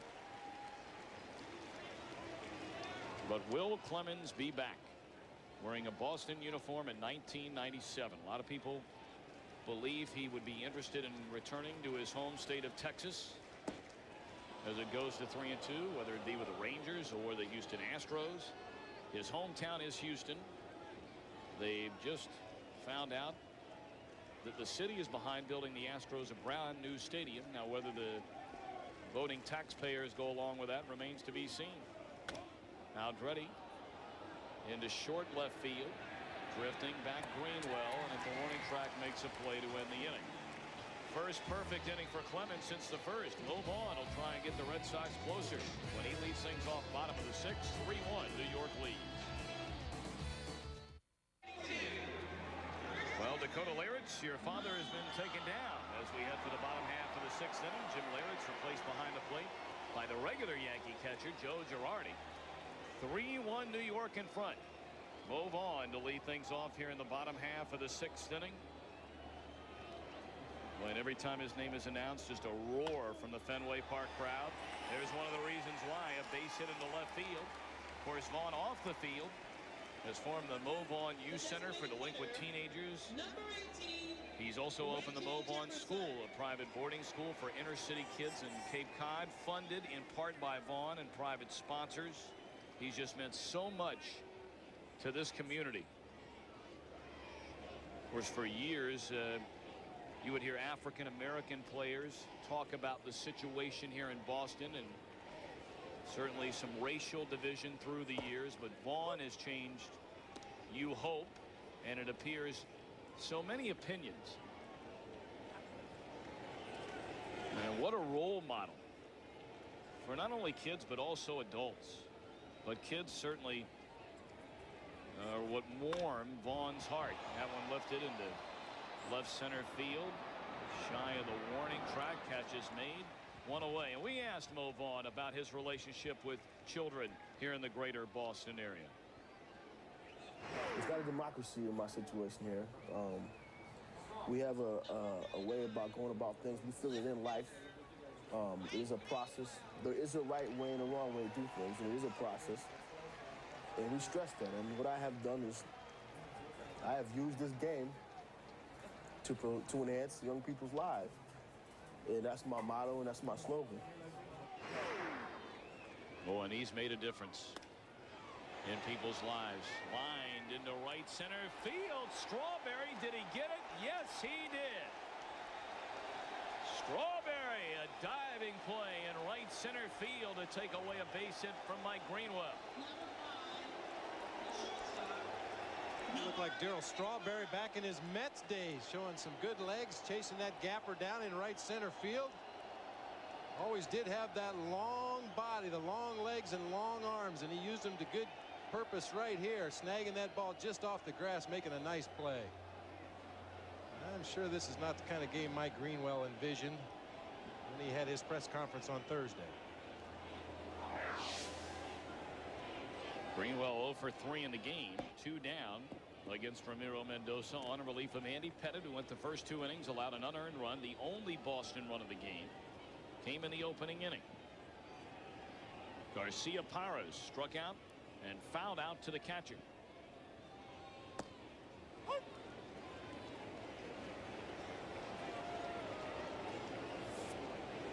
Well, right now Greenwell's just hoping that Strawberry hits something his way.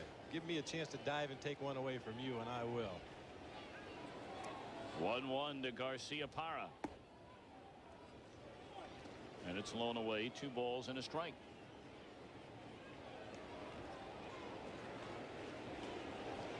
Well, you brought up the press conference that Greenwell held before the game here on Thursday night. A lot of fans here in Boston still very upset about some of his comments. Into right field, easier play for Straw this time, and the inning is over. Leadoff single by Vaughn goes to waste. It's a 3-1 Yankee lead. We return to Fenway Park for the 7th inning after a word from your local Fox station. Fox, home of Super Bowl 31. Yes, indeed. Fox Saturday Baseball. Forget about that Boston Red Sox stuff. They're not going to the postseason. Fox is. And Tim Wakefield will be dialed in. The Fox promotion budget must be a little low. Yeah. Derek Jeter leads things off against Roger Clemens and takes inside for a ball. That's the president of the Andy Fox fan club, I think. Yeah. I doubt that. I doubt that too. Jeter fouling it away in a count of 1 ball and 1 strike. Derek Jeter, #1 draft pick by the Yankees out of Kalamazoo, Michigan. 6th pick overall back in 1992. In fact, was the first high school player taken that year. And he has been everything and then some in this his first full season in the major leagues. 317 coming into play today. 9 home runs, 77 runs batted in. And look what he has done in these the second half of the season, second only in batting average, and this is in all of Major League Baseball, second only to Alex Rodriguez. But Garcia Parra will throw him out to open up the 7th inning.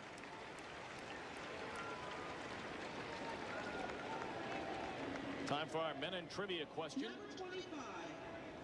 And here you go. Which two players share the Yankees all-time record for career home runs at Fenway Park? We'll give you a minute or two to think about this. I venture to say your chances of picking two names in Yankee history that share this record are pretty good. It could be a trap. It could be. You're right.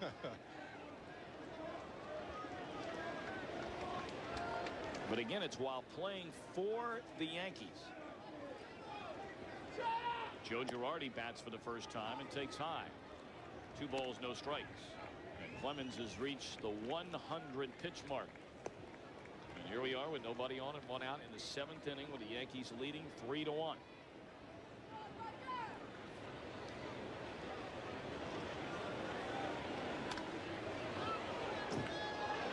I think Clemens looks out there on the mound right now, and he is standing on the rubber with the sun fading away into the western sky.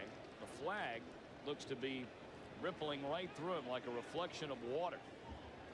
Well, if you've ever had to stand over a putt on a golf course and have the shadow of the trees flapping around you, it definitely would disrupt your concentration. You can see his face covered with shadows and then sun and then shadows and sun. Doesn't seem to be bothering him too much though.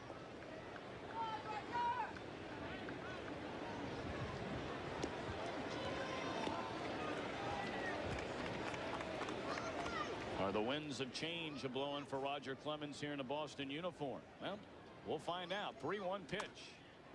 Hit hard into right field, but there's Pemberton. Battles the sun and makes the play 2 away. Well, let's send it back one more time to our Hollywood studios and Chip Carey. More news, guys, on that ever-shifting wild card race. 3 straight 2-out hits by Toronto in the bottom of the 6th inning. This one by Ed Sprague, his 100th RBI, scores Carlos Delgado. Ties the game at 1 after 6. But in the top of the 7th inning, B.J. Surhoff does the Capaya thing for the first time in 6 weeks. His 21st of the year. And now the Baltimore Orioles are back in front 2-1. Back to y'all in Boston. All right, Chip, and you know the Yankees are anxious to find out what happens in Toronto today. Because should the Orioles hang on, that means certainly no more debate about it, that the Yankees opening round opponent in the postseason will be the Texas Rangers, the Western Division champion. And congratulations to Johnny Oates, that team, that franchise, and that city for clinching last night. On the ground, and Fry will throw out Fox to end the inning. So we head for the bottom half of the 7th. It's still the Yankees 3, the Red Sox 1. Back in Boston, a 3-1 Yankees lead. Terrific work by Ramiro Mendoza following Andy Pettit. Mendoza 4 innings, 3 hits, no runs, didn't walk a batter and fanned 3. And now taking over, a man who has pitched himself very much into the thick of this Yankee bullpen, former starter, now reliever Brian Boehringer. Little high to Bill Hasselman, ball 1. Yeah, Boehringer got a few frequent flyer miles this year, going back and forth between Columbus and New York. Got a couple of starts, 3 starts to be exact. Didn't do the job, sent him back down. Came back in the second stint, found himself pitching in relief, did a good job, and in his last 11 appearances, his record is 2-2 with a 3.44 ERA. Opponents hitting only .202 against him, so he may have found his niche with this Yankee pitching staff. That one on the outside corner, a called strike 1 and 2. Well, the Yankees believe that they are as close to unbeatable as any team can be with a lead after the 7th inning. Now, when the playoffs start, as this one is lifted into shallow left center, Jeter there for the first out of the inning. If the Yankees had this kind of a lead at 3-1 come Tuesday night, you're going to see Mariano Rivera and then John Wetland, as you see Rivera getting loose now. But Boehringer is going to play a big part in the postseason, Bobby, so why not get him in there now just for one more inning? Absolutely. This is what we were talking about. Joe Torre has the luxury of fine-tuning his team as he goes into the postseason. Get Boehringer in there, get him an inning in a clutch situation. I wouldn't, well, at this point of the game, it's probably too far gone to see Graham Lloyd come in to face a left-hander to try to get him righted. Fox makes a play on Pemberton's pop fly. 2 down in the inning. Well, our minute trivia question and answer gave you a moment or two to think about it. 2 Yankee players share the all-time record for career home runs at Fenway Park. You guessed it. Babe Ruth and Mickey Mantle each hit 38 home runs at Fenway while playing for the Yanks. Duh. Yeah, right.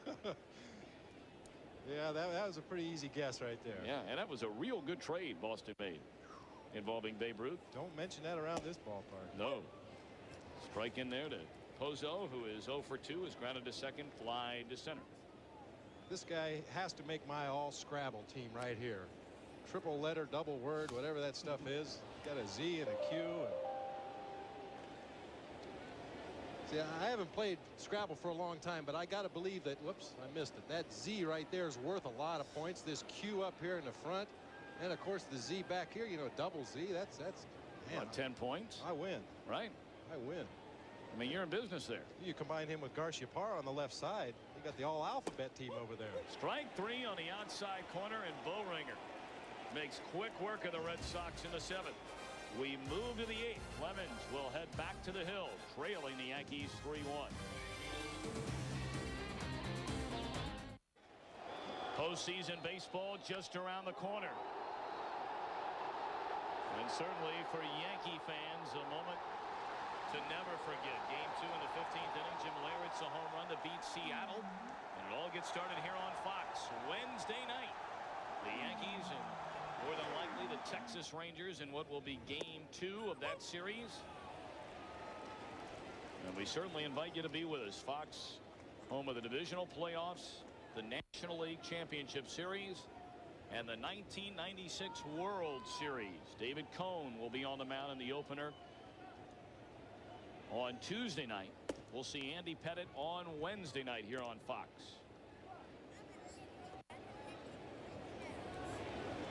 Roger Clemens pitching into the 8th inning, trailing the Yankees 3-1. It'll be Raines, Bernie Williams, and Paul O'Neill.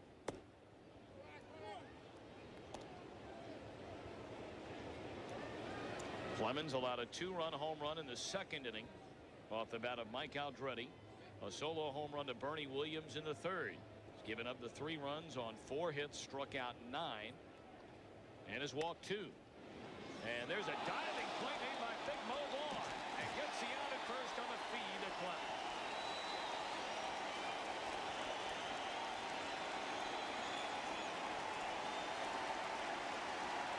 What a tremendous effort from Mo Vaughn. Fully stretched out, makes a nice play. This man has made 15 errors on the season at first base, an unusually high number for a first baseman, but he looks like a Gold Glover on this play. Made a nice feed to Roger Clemens covering first base. You see Rock Raines, who still gets down that line pretty good. Scalds that ball, fully stretched out. Gets to his knees, makes a good firm toss right on the numbers. Nice play, Mo. Well, at the end of today's game, Bob and I will be selecting the Chevrolet player of the game. And while we have about an inning and a half left in this ball game, maybe longer, it'll give us a chance to thank the men and women that have been part of our entire Fox crew for this entire season. Our producer Michael Weissman, our director Jim Lynch, associate director John Coleman, our broadcast associate Clark Pierce. Get through certainly some of the names because they are not mentioned frequently enough, and the spectacular job they do bringing you baseball all summer here on Fox as Bernie Williams looks at a strike. Our technical producer Craig Marlowe, technical director Scott McQuaid, in audio Jeff Cohen. Is little boy Max celebrating a birthday today. #1 Fox fan at the age of 2. Happy birthday, Max. Count going to 1-1 on Bernie Williams. Joe Burke-Bigler also in audio. David Benzer, part of our camera crew, better known as Benny. Rick Ratus up here in the booth with us. Darren Pattison, Kira Kong, Ted Van Allen, always talking about the great sports in Southern California. Here's a 1-1 pitch, and it's 2-1.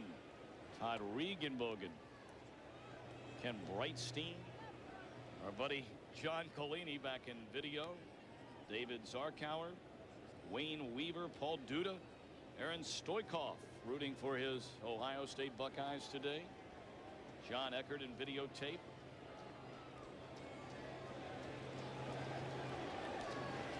Mark Zagura, Chiron and Stats, and Matt Banovic. That one taken a little bit high, and it goes to 3-1 now on Bernie Williams. They've just been a great group of people to be around. It's been a real pleasure.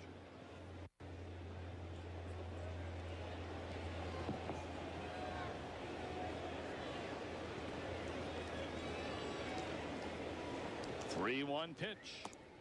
Strike called on the outside corner.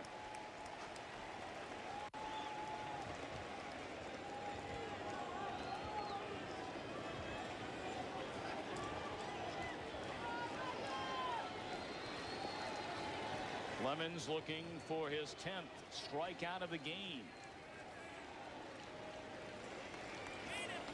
Williams will back out and then settle right back in before this 3-2 pitch.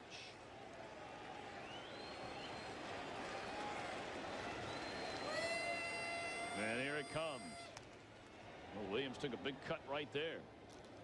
There's been a real interesting little interplay here between Clemens and Williams during the course of this at bat. Clemens threw a couple of fastballs down and inside, pretty much in the general direction of Bernie Williams' knees. Williams had a look out towards the mound at Clemens, who is not a pitcher who will be intimidated. Williams takes a huge cut there on the 3-2 pitch, the kind of cut that pitchers don't like to see from hitters. Mano a mano. Wife Debbie Clemens, her husband Roger, could be finishing up his Boston Red Sox career. Red Sox fans hoping he's back with a brand new contract beginning in '97. That just missed. Crowd having a few boos for Brian O'Nora behind the plate. That ends a string of 9 straight retired by Clemens. It's his 3rd walk of the game.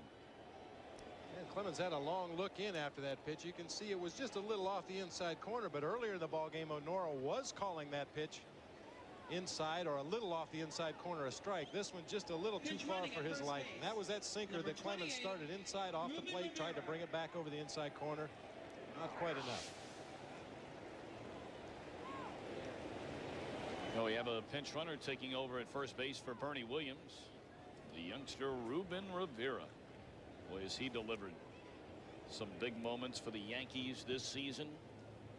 Of course, the big base hit to beat Baltimore in extra innings in that key series a week ago. That was the opening game of that series and really set the tone for the rest of it. Baltimore losing the following day in game 1 of a doubleheader before finally getting out of New York with 1 win. But that, for all intents and purposes, wrapped up the American League Eastern Division for the Yankees.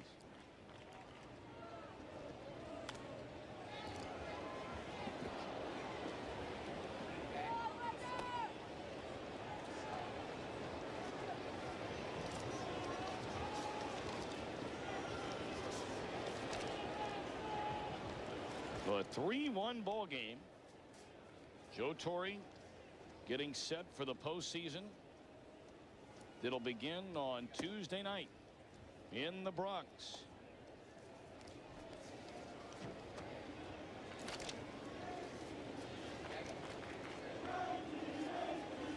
Jorge Posada taking over. Got his first major league start on Thursday night, at least as a catcher. Called up from AAA Columbus on the 2nd of September. And he has a count of 1-1. Got jammed with that pitch and fouled it out of play. Posada this season in Columbus, a .270 batter, had 7 homers, 29 batted in.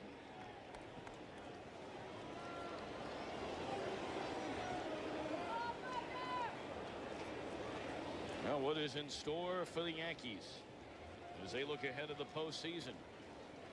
If it's against the Rangers, the Yanks have struggled against Johnny Oates' team this season, particularly in Arlington. That one just missed, a little bit low. The Yankees went 5-7 against the Rangers, 4-2 in New York, 1-5 in Texas. They have lost 6 in a row at the ballpark in Arlington. until the season finale there on the 1st of August, getting a 6-5 win. And that's a dangerous Texas Ranger team from an offensive standpoint. They certainly have questions on the pitching staff. Very explosive offensively. Pudge Rodriguez behind the plate. Juan Gonzalez. Will Clark still has a little thump in that bat. Dean Palmer. They can explode and score a lot of runs in a hurry. And they certainly are one of the few American League teams that present at least a running game possibility. Boy, Rusty Greer has turned into a sensational player for the Rangers, and Darrell Hamilton runs well. Mark McLemore. And with Rodriguez behind the plate, he pretty much eliminates the other team's running game. Runner goes and is taken strike 3 on the outside corner. Throw to second, not in time. So Rivera gets a stolen base, and Roger Clemens gets his 10th strikeout of the game. The one thing Clemens has never been very adept at is holding runners at first base and giving his catchers a chance to throw out attempted base stealers. He's got a big leg kick. He feels it's necessary to go through his full delivery in order to deliver that pitch to the plate. You can see Hasselman gets rid of the ball in good shape. Quick throw to second base, but if that pitcher doesn't give you a chance, you just can't throw him out. I don't care how strong your arm is. Well, the building is going to collapse if they take Roger Clemens out of the game right here. No, this could be a strategy meeting with Darryl Strawberry, a left-handed hitter at the plate, Charlie Hayes, a right-hander on deck. The base open at first base. They're probably just discussing whether they would prefer to go after Strawberry or put him on and go after Charlie Hayes. Well, the crowd cheering as Kevin Kennedy walks back to the dugout, not giving the hook to Roger Clemens. Yeah, Kevin Kennedy was the recipient of some, I feel, some very unfair criticism because Greenwell and Clemens had the statements that they made in the past week, and some of the local writers apparently felt it was the manager's job to stifle his players and not let them speak. But he said, you know, these guys are grown men. They have their own minds. They have their own ideas. I'm not going to tell them what to say, and I agree with him. That's not his job. Fastball up to Strawberry. Ball 1. Kennedy has a contract guaranteed for next year. The club holds an option for 1998. And he really has come under some fire, not only for that situation, but the way the team started this year, the way they played. As it goes to 2-0 on Strawberry. But when you look up and down this lineup with all the injuries that Boston has had to deal with this season, Canseco, Cordero, Greenwell, Naring, Stanley, combined, they've missed almost 350 games this season.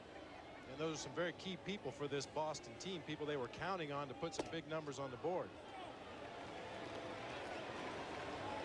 Yeah, they're not really going to give Darryl anything to hit here. This is not an intentional walk, but for all intent and purposes, they're going to put him on base.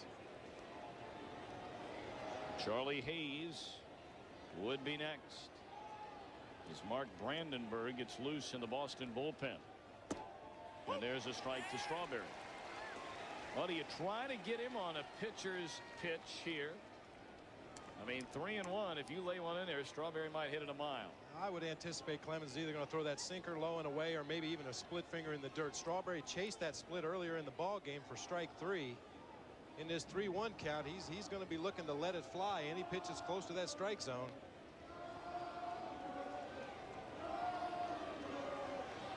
Clemens and Strawberry, familiar faces going back to the '86 World Series. As there's ball 4 to Straw, high and away. Of course, Roger Clemens, many will remember, left the heartbreaking loss in Game 6. And the ball rolled through the legs of Bill Buckner. Clemens left that game with a 3-2 lead. And had a chance to put it away for the Red Sox. Bullpen couldn't get it done. The Yankees won that, or rather the Mets won that one. And then took care of business in Game 7.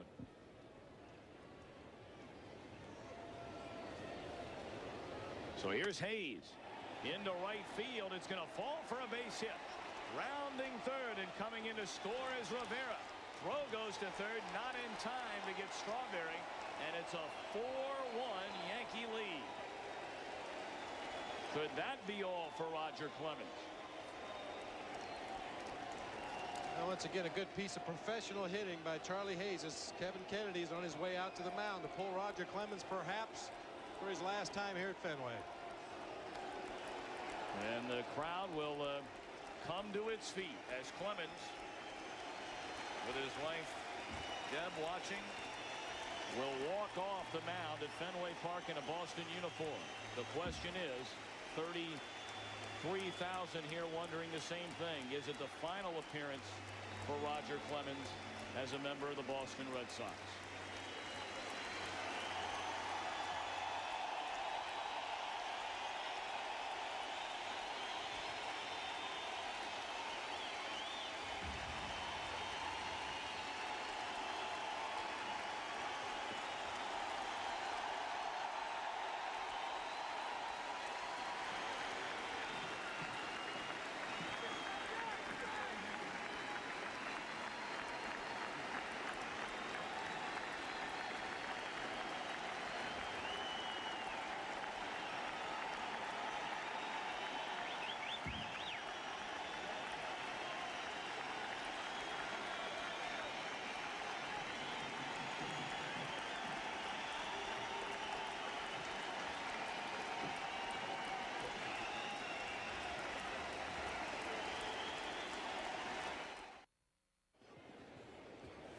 Debbie Clemens led to tears a moment ago during our commercial break. Roger Clemens, a curtain call in front of the hometown fans.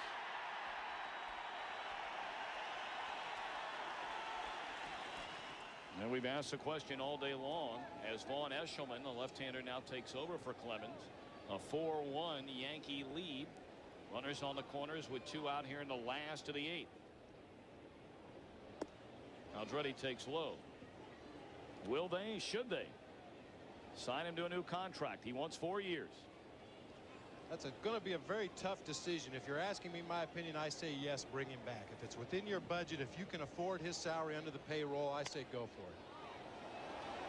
Very few players with very few organizations have the kind of status, not only with the team and the guys in the clubhouse, but with the city, with the region of the United States, had the status of a Roger Clemens. He's the kind of guy you build a team around. If they can afford it, I think they should bring him back. But once again, that's not my decision, and it's not my wallet. Well, it is John Harrington's wallet, Dan Duquette's decision, as it's back to the mound and will end the inning. So the Yankees tack on 1 more. We head for the bottom half of the 8th inning. An emotional day here in Boston. 4-1 Yankees.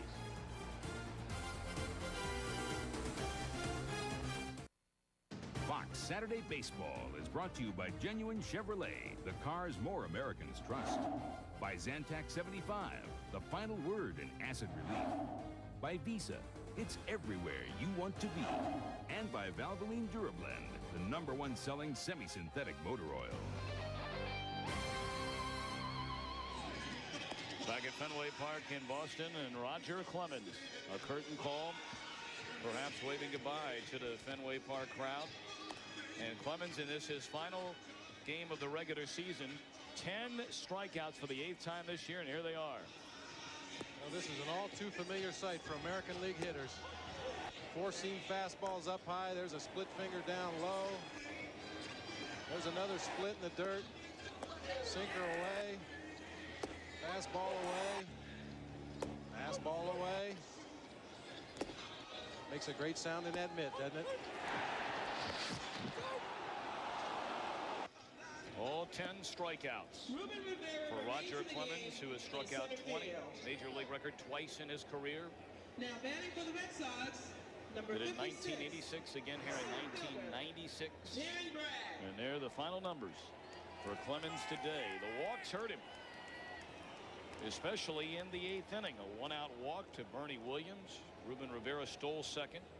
And then with 2 outs, a walk to Strawberry before Hayes chased Clemens from the game with a base hit into right field. So here's Mariano Rivera, and his first cousin Ruben Rivera remains in the game to play center field. And the numbers on Mariano Rivera, as Bob Brenly brought up earlier, they are gaudy. Although you wouldn't know it right there. Off to somewhat of a slow start here. Rivera just an overpowering fastball, high 90s. Usually just throws it by hitters. Just an ideal setup, man. This guy will be a closer someday.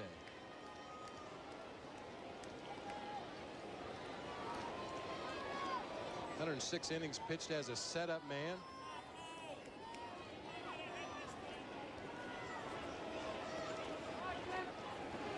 Well, in a moment, we're going to be sending you to Toronto for the conclusion of the Baltimore game, where the Orioles with a victory today, and they lead 2-1 in the 8th inning,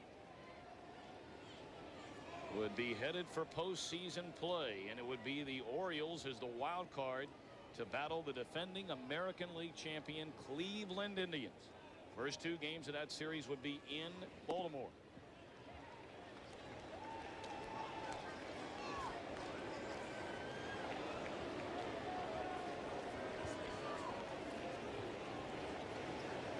Saw the numbers a moment ago on Mariano Rivera, the 127 strikeouts.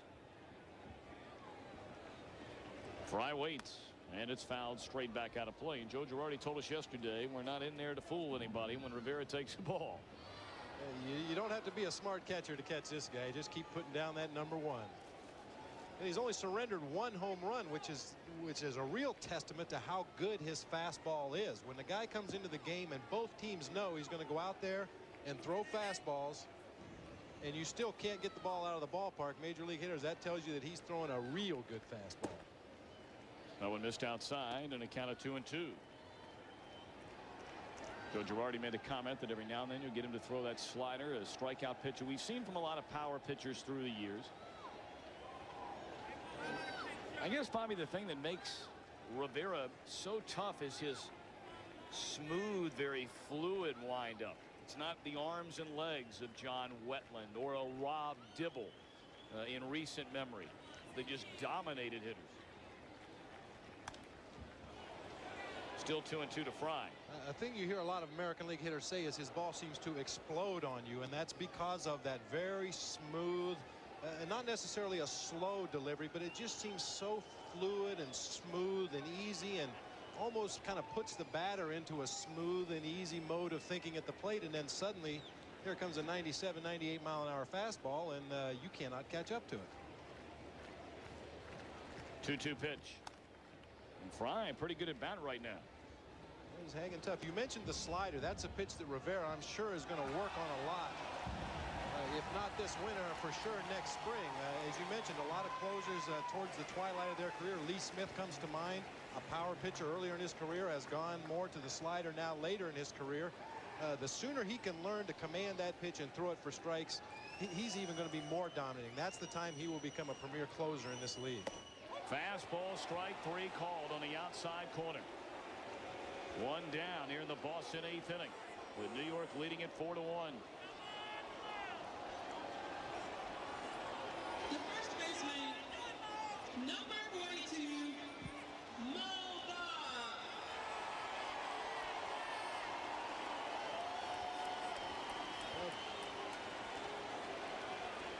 I don't know whether he thought it was low or outside, but it's hard to argue a pitch you didn't really see that well.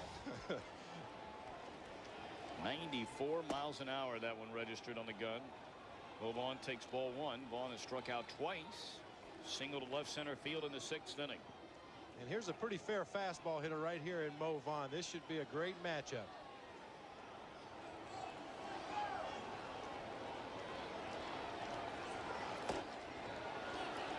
Upstairs, 2 balls, no strikes.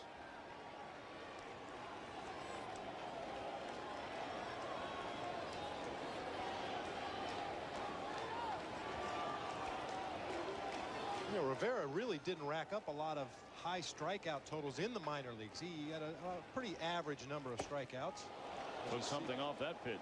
Big Mo swing through one right there, but as he has developed and physically matured and gotten stronger, that fastball has gotten better and better, and his strikeout totals have gone up almost every year.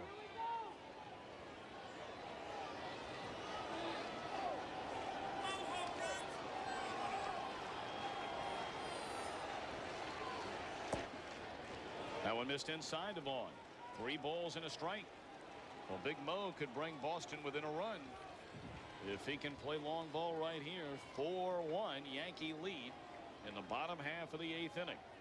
Darren Bragg, the runner at first. And let's see on a 3-1 pitch if Rivera will challenge Vaughn with the heat. Sure he will. Hit to the right side and under the glove of Aldrete, then rolls into shallow right. And Bragg stays put at second base.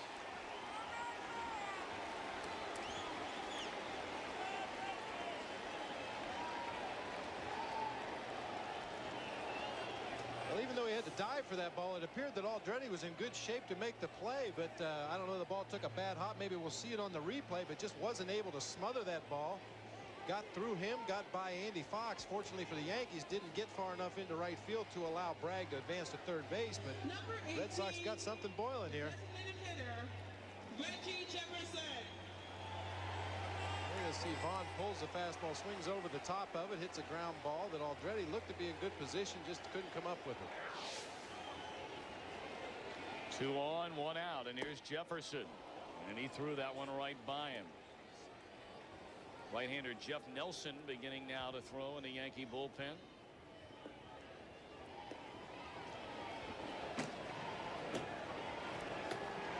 And Polly, the left-hander, joins him.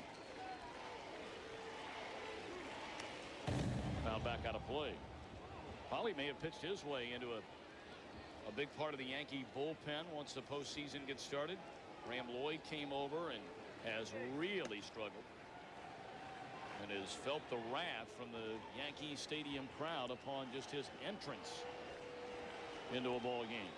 Well, in his defense, Lloyd has had a bone spur in his elbow that's really taken away his breaking ball, and with it a lot of his effectiveness. Broken bat into right field, a base hit. They're going to hold the runner Bragg at third as Strawberry fires back into Aldrete. So Mariano Rivera running into more trouble in this 8th inning than he has in about 2 months combined.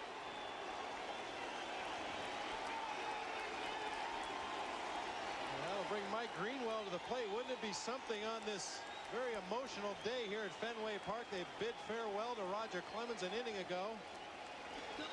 Greenwell perhaps in his next to the last game here at Fenway Park. Up at the plate with an opportunity to give the Red Sox a lead with the long ball. And Torrey will leave in Mariano Rivera rather than bring in Polly, the left-hander, from the bullpen. Bases loaded, 1 out. Greenwell waits. Up high, ball 1. Greenwell 0 for 3 is grounded to short, bounced to first. Had a hit taken away on a diving play in right center field back in the 6th inning by Darryl Strawberry. And here comes pitching coach Mel Stottlemyre. Well, the way Stottlemyre's running out to the mound, I think it's something mechanical that he has spotted in Rivera's delivery. He's consistently missing up high early in the count, falling behind the hitters. None of the base hits this inning have really been struck that hard, but they found holes and gotten in. But you hate to set up a big inning for the Red Sox, and if it's something mechanical that can be corrected quickly, that's what Stottlemyre went out there for. Well, now Polly has had a seat, and the closer John Wetland has gotten up for Joe Torre in the bullpen. Well, Rivera, in what may well be his final appearance going into postseason, things aren't going his way. 1-0 pitch. Broken bat pop-up. This could be 2 to end the inning, and Jeter can't make a play.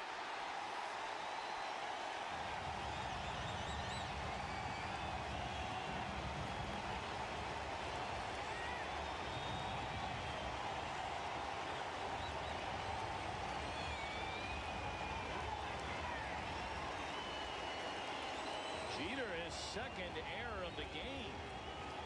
Well, Jeter made this a tough play for himself. Greenwell breaks his bat, hits this little floater out to shortstop, and Jeter waits back for the hop, thinking he's going to go to second base, but because the ball was hit so slowly, he realized he had to rush to get that ball to second to beat the runner. The smart play would have been to charge that ball, play it on the short hop, and take the out at first base. Because now Greenwell has been pulled for a pinch runner. Lee Tinsley will be the man to run for Greenwell. And here's Garcia Parra. Check swing and a miss for the rookie shortstop. Well, Mike Greenwell, who has decided he will not return to Boston next year as a role player after a conversation with general manager Dan Duquette 2 days ago. Back into the dugout, and now the pitch high. Well, we understand the word in Toronto in the bottom of the 9th inning. Ed Sprague, who's had a great season for the Jays, has hit a home run to tie the game 2-2 with Baltimore. So the Blue Jays not going to roll over and let the Orioles walk into the postseason. 4-2 game here. And now 2-1 on Garcia-Parra. Once again, Rivera missing up high. Consistently up around the letters out of the strike zone. These Boston hitters could be patient. Work deep in the count. Make Rivera get that ball down where they can get a hack at it. Maybe he'll take a little off of one of those fastballs to get it over. Went after the high heat right there. Mark of a rookie. Absolutely. That's just an unnecessary swing. The man going for the downs right there, trying to hit the ball out of the ballpark when a base hit will keep this inning going. 96-mile-an-hour heat on that last pitch from Rivera. 2-2 delivery, and it's fouled back out of play. Well, the Red Sox still haven't hit a ball hard this inning, but nonetheless, they've got the Yankees with their backs against the wall here. A hit batsman, an infield single. Jefferson a bleeder into right field for a base hit, and then a fielder's choice error on Jeter. Struck him out swinging. Second out of the inning.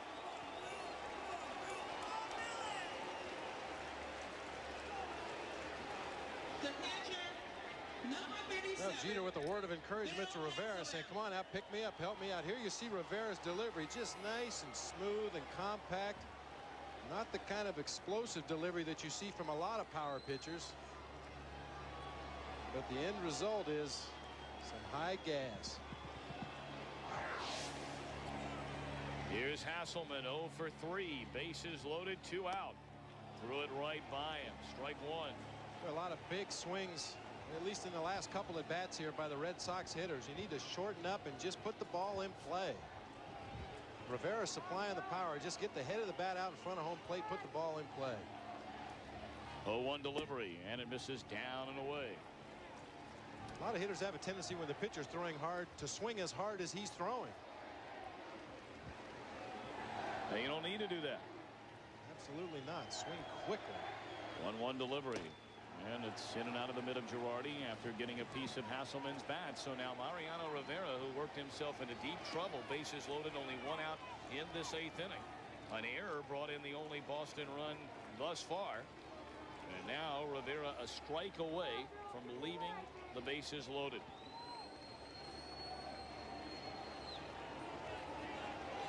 And that man right there is the #1 cheerleader on that Yankees infield. You see the exchange looks. Jeter's saying, pick me up. That's what being on a team is all about. 1-2 pitch. And here it comes. Struck him out swinging to end the inning. Rivera blows away Garcia-Parra and Hasselman. We go to the 9th inning. Mike Greenwell, his farewell to the Fenway Park crowd. Still a 4-2 Yankee lead.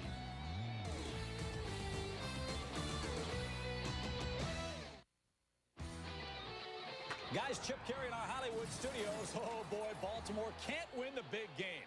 Up 2-1 in the 9th. Armando Benitez on in relief, facing 2 right-hand hitters. Just gave up the game-tying home run to Ed Sprague, his 36th. It's 2-2 in the bottom of the 9th inning. Baltimore needs a win to clinch a playoff spot. Unbelievable, guys. All right, Chip, thank you very much. Here it's a 4-2 ball game with the Yankees leading the Red Sox. We open the 9th inning. Mark Brandenburg has taken over on the mound, and Derek Jeter, did he go the appeal to first? Yes, he did, says Mike Riley. So a count of 0-2 to Derek Jeter. Been a tough day for a man who's had a sensational rookie season.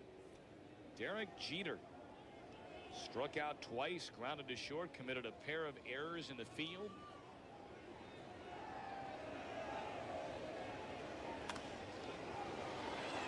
Tried to wave back on the breaking ball, pops it up shallow right. And coming in to make the play, Rudy Pemberton. One gone. Mark Brandenburg with that submarine delivery. You can see that the breaking ball that he just threw to get the pop up there. That's the frisbee. A very slow, underhanded breaking ball that almost seems to break up and away from a right-handed hitter. Get a lot of pop-ups with that pitch, and then he comes back with the sinker, bears it down and in on right-handers. You see the numbers on Brandenburg there. Pretty good year for the Boston right-handers. Joe Girardi looks at ball one, low and away. Well, Brandenburg, of course, with the Rangers earlier in the season, and he's missing out on what will be the first ever Texas Ranger trip to the postseason. Be rocking and rolling in Arlington. Oh, baby. Good things happen to good people. Johnny Oates is a good man. And for those in Baltimore that thought he didn't run a tight enough ship, didn't have enough control over the team, they ran him off despite a winning record. And now Johnny Oates, who outside of Bobby Cox is the only manager in the major leagues today that has put together the last 5 consecutive winning seasons. Oh. 3-1 to Girardi. Lee Tinsley remaining in the game to play center field, and moving from center field to left field is Darren Bragg. 3-2 now to Girardi. Saw Johnny Oates do an interview a few days ago, and as is his way, he said it's easy to spell out my philosophy. T-A-L-E-N-T.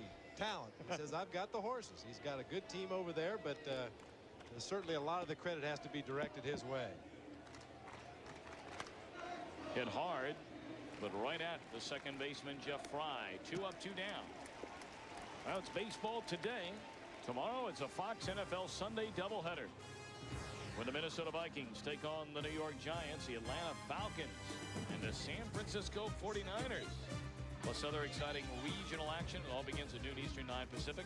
Check local listings for the game and time in your area right here on Fox. Steve Young not going to be in there tomorrow for the Niners. Elvis Gerbach, former Michigan Wolverine, will take over. Elvis has entered the building. Where Steve Young's been taking a beating early in the season. I'll tell you, the 49ers need to shore up that offensive line. Well, you had a few choice words about that 49er team yesterday. Your team living in the Bay Area. It hurts, I'm telling you. Well, who do you like in that one tomorrow, though, the Falcons or the Niners? I think the Niners are going to bounce back strong. They're a team that's used to success. They're used to doing things the right way, and I think the struggles that they've gone through is kind of acting like a wake-up call. I think they're going to come out strong. Plus, you know, the Falcons, they've got their own problems. Yes, right now. they do. Another quarterback controversy there, Jeff George. And the guys in the pregame show will be bringing you up to speed on all that tomorrow. Fouled back out of play. Terry Bradshaw had a chance to have a conversation with Jeff George. And that'll be part of the pregame show tomorrow. Ugly situation for the Falcons. Head coach June Jones and his quarterback Bobby Hebert will start tomorrow.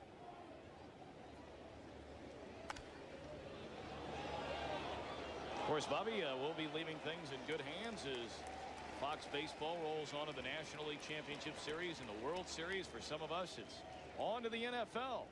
But you'll be joining Tim McCarver, play-by-play buddy Joe Buck, for all the postseason excitement. You and I will be in New York for the opening of the divisional playoffs and watch these Yankees take on, we think, the Texas Rangers. Oh, the way things are going for the Baltimore Orioles right now, you and I better start boning up on somebody else.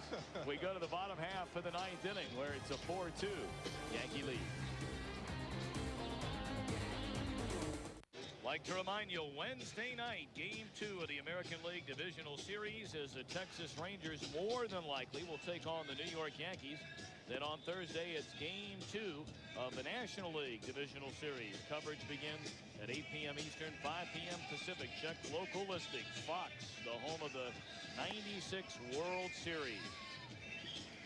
Well, today's genuine Chevrolet players of the game, we rarely, in fact, we haven't at all handed away honors to players perhaps on the losing team, but why not, Bobby? Roger Clemens and Mike Greenwell could be playing their final game in a Boston uniform. Yeah, even more so than what they did in the ball game today, or what they've done here in the city of Boston over the years. Brought a lot of exciting baseball to the fans here at Fenway Park and around the American League, around the country for that matter.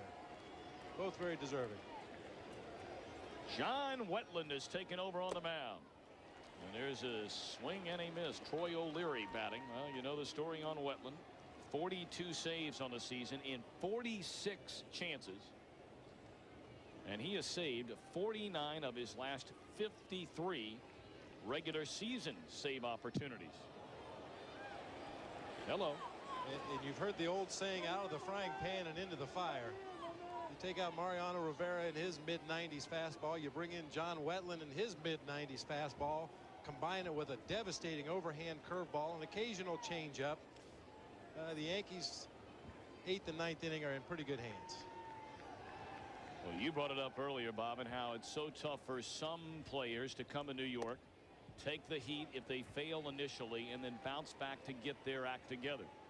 Wetland really struggled coming over from Montreal as their stopper last season to the Yankees.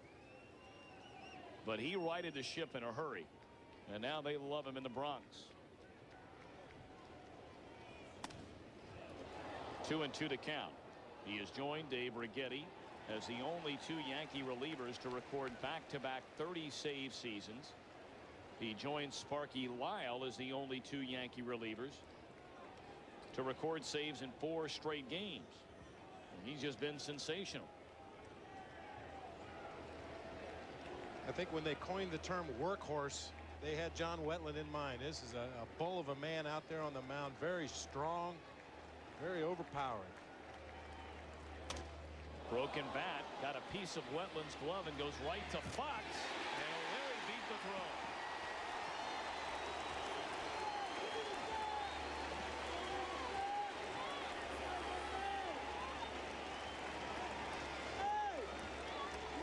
Pitching for the Red Sox, number 25, Troy. Well, there you see the replay. Wetland just got enough of that ball to slow it down and prevent Andy Fox from throwing out Pemberton to first base. He gets rid of it as quick as he can. Aldretti with the splits at first base, but Pemberton's got very good speed. Stole a lot of bases in the minor leagues. So O'Leary aboard. And now the batter. Well, I'm sorry, it is Pemberton aboard, and O'Leary will bat for Pozo. Here in the bottom of the 9th inning with the Yankees in front 4-2. Wetland doesn't really throw a lot of ground balls because he throws that high four-seam fastball, and the curveball gets a lot of swings and misses, but most of his outs are recorded on strikeouts and fly balls. Well, we understand word from Toronto now. The Orioles in the top of the 10th inning have taken a 3-2 lead over the Blue Jays. We'll keep you posted on that. Foul back out of play.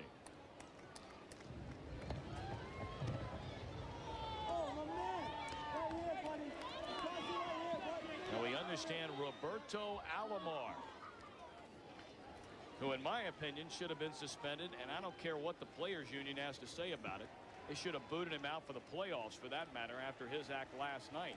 But he hits a home run in the 10th inning. Swing and a miss. But he's a great player. There are no two ways about that. I don't think anybody will argue that fact.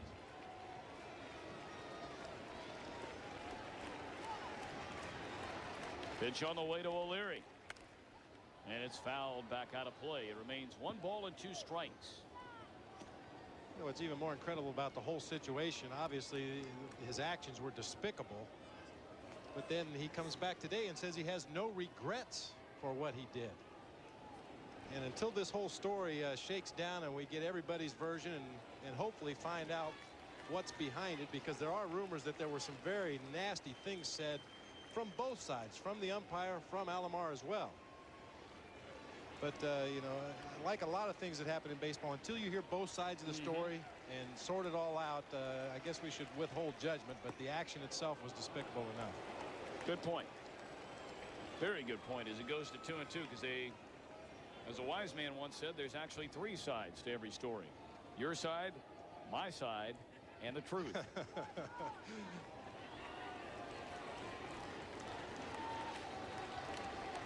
2-2 delivery. Back to the mound. Could be 2 to second for 1. Jeter's throw. Double play. And while we have a moment, let's catch up on that Toronto game with Baltimore and Chip Carey in Hollywood. All right, guys, you're all right on target about the Robbie Alomar situation. Here it is. First pitch, pulse ball, Jarek Alomar. He knew it as soon as he hit it. They were booing him all day in Toronto. Ah, yes, Baltimore in front, 3-2. They go now to the bottom of the 10th with Randy Myers on the mound. Back to you. All righty, Chip, thank you very much. Again, just to bring those of you up to date, if Baltimore wins, the Orioles are headed for the postseason to take on the Cleveland Indians. And the first 2 games of that series will be at Camden Yards. It also means, definitively, we've been speculating on it all day long, that the Texas Rangers will indeed open the divisional series against these New York Yankees. And we'll have game 2 of that series on Wednesday night. Oh, will it be rocking and rolling in the Bronx? We got one team with a rich and storied history in postseason play, and the other team has no history in postseason play. I mean, you're talking about some dismal years when you turn back the clock of that Texas franchise, going back to the Washington, D.C. days, and the Senators. And the Yankees, certainly the most storied franchise in baseball history, as that one bounces up there to Bragg. 2-1.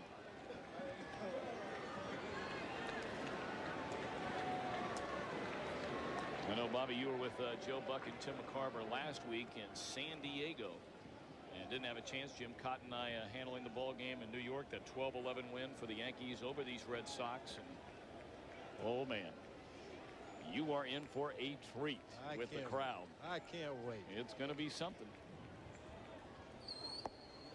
Wetland trying to put this one on ice. Final day of the regular season is tomorrow. And what a regular season it has been. So many terrific memories all around the game. Doc Gooden, one of them, certainly. Pitching the no-hitter, coming back. And this should end it. High fly ball, or will it get off the monster? It does. That ball just continued to carry with the wind pushing it further and further away from Tim Raines. Wind blowing straight out toward left center field. Even Darren Bragg was fooled. Now the wind has really just picked up in the last 5 minutes. Been a relatively calm day, a gentle breeze blowing through Fenway, but just within the last 5 minutes the wind has really picked up, blowing out to left field. That seemed to be a routine fly ball, although there is no such thing in Fenway as a routine fly ball to left field. Rock Raines went back to the warning track, thought he had a bead on it, and realized it was going to hit the green monster. And much like Carl Yastrzemski, Jim Rice, Mike Greenwell, all the great left fielders that have played here in Fenway, he backed off, played it off the wall, and held Bragg to a double. Well, the roar of the crowd from Jose Canseco, who has come out of the dugout. He was originally in the Boston lineup today, and then just before game time scratched. And Reggie Jefferson took over in the DH slot. Boy, Canseco has missed a lot of time this year at back surgery. On August the 1st, here he is, back for the final couple of weeks. In 359 at bats, he has 28 home runs and 82 runs batted in. So like Vaughn and Rivera in the bottom of the 8th, power on power here in the bottom of the 9th with Wetland and Canseco, the cast of characters. Ball 1.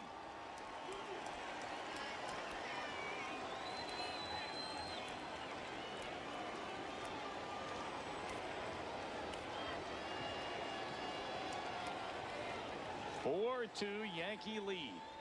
Bragg at second, 2 out in the bottom of the 9th. 1-1. It's not fair. Batter works the count to 1-0, gets ahead, looking for a fastball from a good fastball pitcher, and he snaps off a breaking ball on the outside part of the plate. Canseco is a good fastball hitter. I don't care how hard you throw it. He's gotten on some of the best fastballs in baseball. And that one upstairs, 2 balls and a strike. Canseco is not at 100%, as you might well imagine, having surgery to the back just a little more than 7 weeks ago.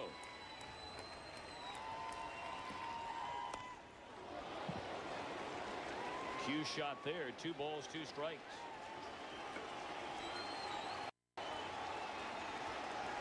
I'll look for John Wetland to throw that overhand curve right here. 2 strikes on Canseco, a good fastball hitter. He's always been susceptible to the good breaking ball. Wetland has a good overhand curve when he can throw it for strikes.